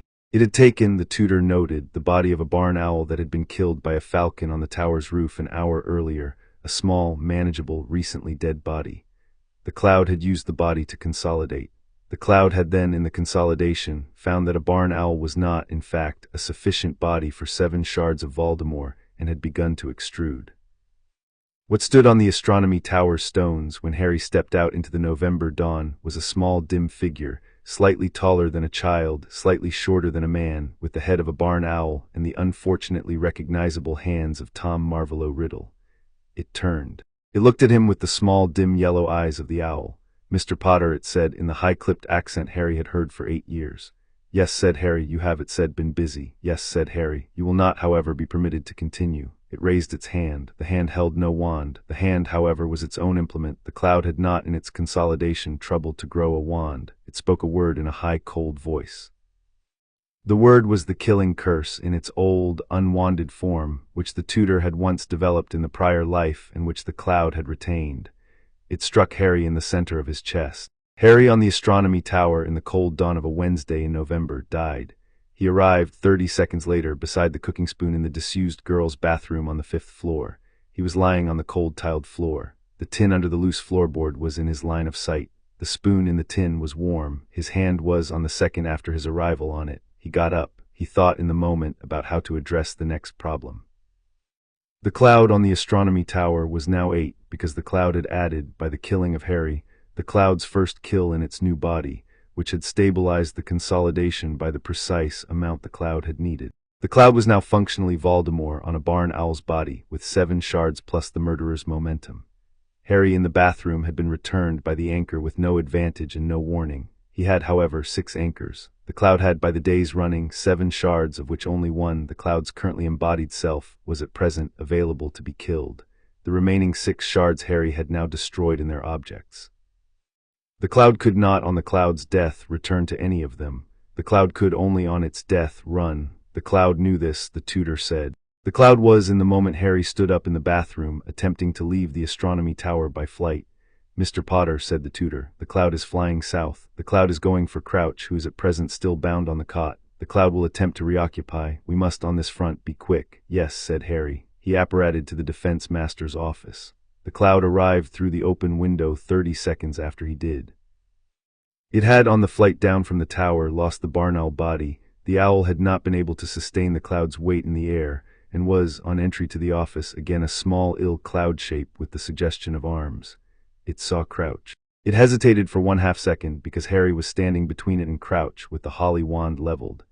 In the 1/2 second, Harry spoke the destroying word, not the unmaking word, because there was no longer a vessel to evict. The cloud was, in essence, a free-floating self. He spoke the destroying word. The cloud screamed. The cloud lost the 1/2 second it had been holding for re-entry into Crouch. The cloud, on the word's pronunciation, lost coherence. The cloud, on the loss of coherence, attempted a last gambit. The cloud, in the moment of dispersal, attempted to leap across the room and into Harry, to attempt the possession Harry had refused at 7, the Wraith had refused at 14, and which it now attempted at the desperate last edge of its existence. The scar shard in Harry's forehead intercepted. The scar shard, the tutor, addressed the incoming cloud with the same formal voice it had used at the Riddle House. "Brother," it said, "you have nowhere to come home to." The cloud, intercepted, fell into the scar shard. The scar shard, in the moment of receiving the cloud, did not, as the tutor had once warned might be necessary, become a larger and more authoritative shard. The scar shard instead, in the moment of receiving the cloud, finished. It received the cloud's 7 brothers. It absorbed them. It, the 8th and last, became, in the precise technical sense, Voldemort, complete, restored, whole, in the only object in the world that was still, at this moment, available to him, Harry's scar. Voldemort, on the moment of restoration, was inside Harry. Voldemort was, in his old high-clipped voice, briefly triumphant. He was triumphant for 3/8 of a second. In the next 8th, Harry, who had been waiting 8 years for this exact 8th, raised the holly wand to his own forehead and spoke the destroying word. He destroyed the scar. The scar on his forehead, with its 8 reunified shards of Voldemort's soul, ceased to exist as an object. Harry, in the same instant, died for the 2nd time that night. He arrived, 30 seconds later, beside the pebble in his pocket. He was, by virtue of the pebble's location, on the floor of the defense master's office, in approximately the same place he had been standing before he had cast the destroying word on himself. The pebble had been with him through the casting. The pebble had caught him. Add up the cooking spoon, the school book, the library card, the pencil, the thread, all in their hiding places, all still anchors, none consulted. The pebble had done it on its own. He stood. The room was empty of Voldemort. The room was empty of Cloud. The room was empty of every shard. Crouch was on the cot, still bound, breathing, asleep again from his own exhaustion. The note on the cot beside him was unmoved. Harry walked to the mirror behind the defense master's desk. He looked at his forehead. There was no scar. His skin, where the scar had been since he was 1, was as smooth as the skin of his cheek. There was no mark. There was no whisper. There was no tutor in his head saying, "Mr. Potter." The cupboard in his head was empty. He stood with his palm against the cold glass of the mirror, and he attended for a moment to what he had become. He had become a boy of 14 with 6 anchors, no scar, no tutor, no dark lord, 6 years less than his expected life, and the inventory item he had been keeping all night in the seam folder, the item that, in the precise technical sense, did not have a name. He was alone in his own head. He had not been alone in his own head since he was 4. He noted this. He filed it. He did not, on noting, cry. He had not cried in the cupboard. He had not cried at Aunt Petunia's. He had not cried on the day his lip had split. He did not on this morning cry. He did not, however, feel nothing. He felt instead the precise small clear absence of the man who had taught him across 8 years every useful thing he knew and who had in the moment of his unmaking addressed him as brother and gone without complaint. He thought very quietly, thank you. He did not know who, if anyone, he was thanking. He left the defense master's office. He walked with the small bland step that had been his only step all night down the corridor. He passed Filch, who was still polishing trophies. Filch did not look up. He passed the great hall where the early breakfast was beginning. He did not enter. He walked out of the castle. The sky over the forbidden forest in the cold November dawn was a pale gray shading to violet. The lake was a sheet of slate. The Hogwarts grounds, under their thin first frost, were as quiet as the cupboard had been the morning of the first whisper. He went down to the lake. He stood for a moment on the shore. He thought about going to the Department of Mysteries, which was where the tutor had once said the formal records of unmaking were kept, and which Harry had, in the half-laid plan, intended to visit on his way back to Surrey for the Christmas holidays, on the grounds that the records on the destruction of the Dark Lord would want to be quietly updated, and that he, as the only living party with the necessary information, was the appropriate person to update them. He had brought a forged ministry pass for the purpose.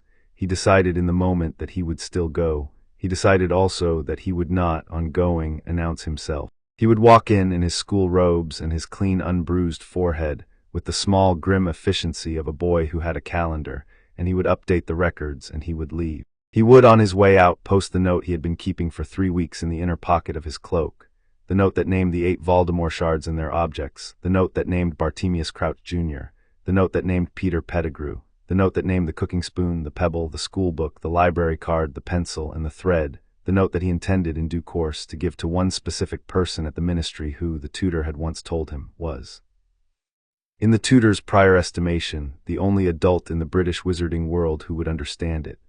The note was addressed to Albus Dumbledore. He had not, on this morning, signed his own name. He had signed instead in the small, precise hand the tutor had taught him in the cupboard at the age of 6½ the only signature that, on the long, careful reading of his ordered notes across 8 years, he had been able to construct that was, in any meaningful sense, his own, a pupil. He walked with the bland step around the lake toward the gates. He thought on the walk, very quietly, about the man with the broken back 2 streets over from Privet Drive, who had been the first object in his ordered notes after the cupboard had become a cupboard he could leave. He thought about Mrs. Doyle, who would, in the autumn of his 6th year, still be at St. Mary's, still be running the soup kitchen, still be missing 1 cooking spoon. He would, in his life, repay her in ways she would not know, by which he had decided he would mean, among other things, that he would never let another child sit in her kitchen with bruises she was looking away from. He thought about Mrs. Carrington, who would issue him, in time, replacement library cards as he wore them out. He thought about Aunt Petunia, who would, on his return for Christmas, find on the kitchen table a single thread of red wool she had not known she was missing, and would not, in her embarrassment, ask where it had come from. He thought about the cooking spoon in the tin in the disused girl's bathroom, and about the pebble in his pocket, and about friendly maths in the bottom drawer of his bedside cabinet, and about the library card in the lining of his cardigan, and about the pencil in his satchel, and about the thread in the back of friendly maths. He thought about 6 years off the end of his life. He thought about 104 to 114 years remaining. He thought about what he would in those years do. He did not, on the thinking, find the question difficult. He had in his head no tutor now to give it shape. He had in his head no Dark Lord to give it weight. He had in his head only himself, a 14-year-old boy with 6 anchors, no scar, 6 teachers he had never met, and a small, precise readiness of the kind he had felt at 7 on the railing of a footbridge over a railway cutting, and again at 11 on the morning Aunt Petunia had laid the table for breakfast, and again at 14 on the cold step of the Riddle house. He passed through the gates of Hogwarts. He turned south by southwest. He thought of the Department of Mysteries. He apparated, Chapter 7 end.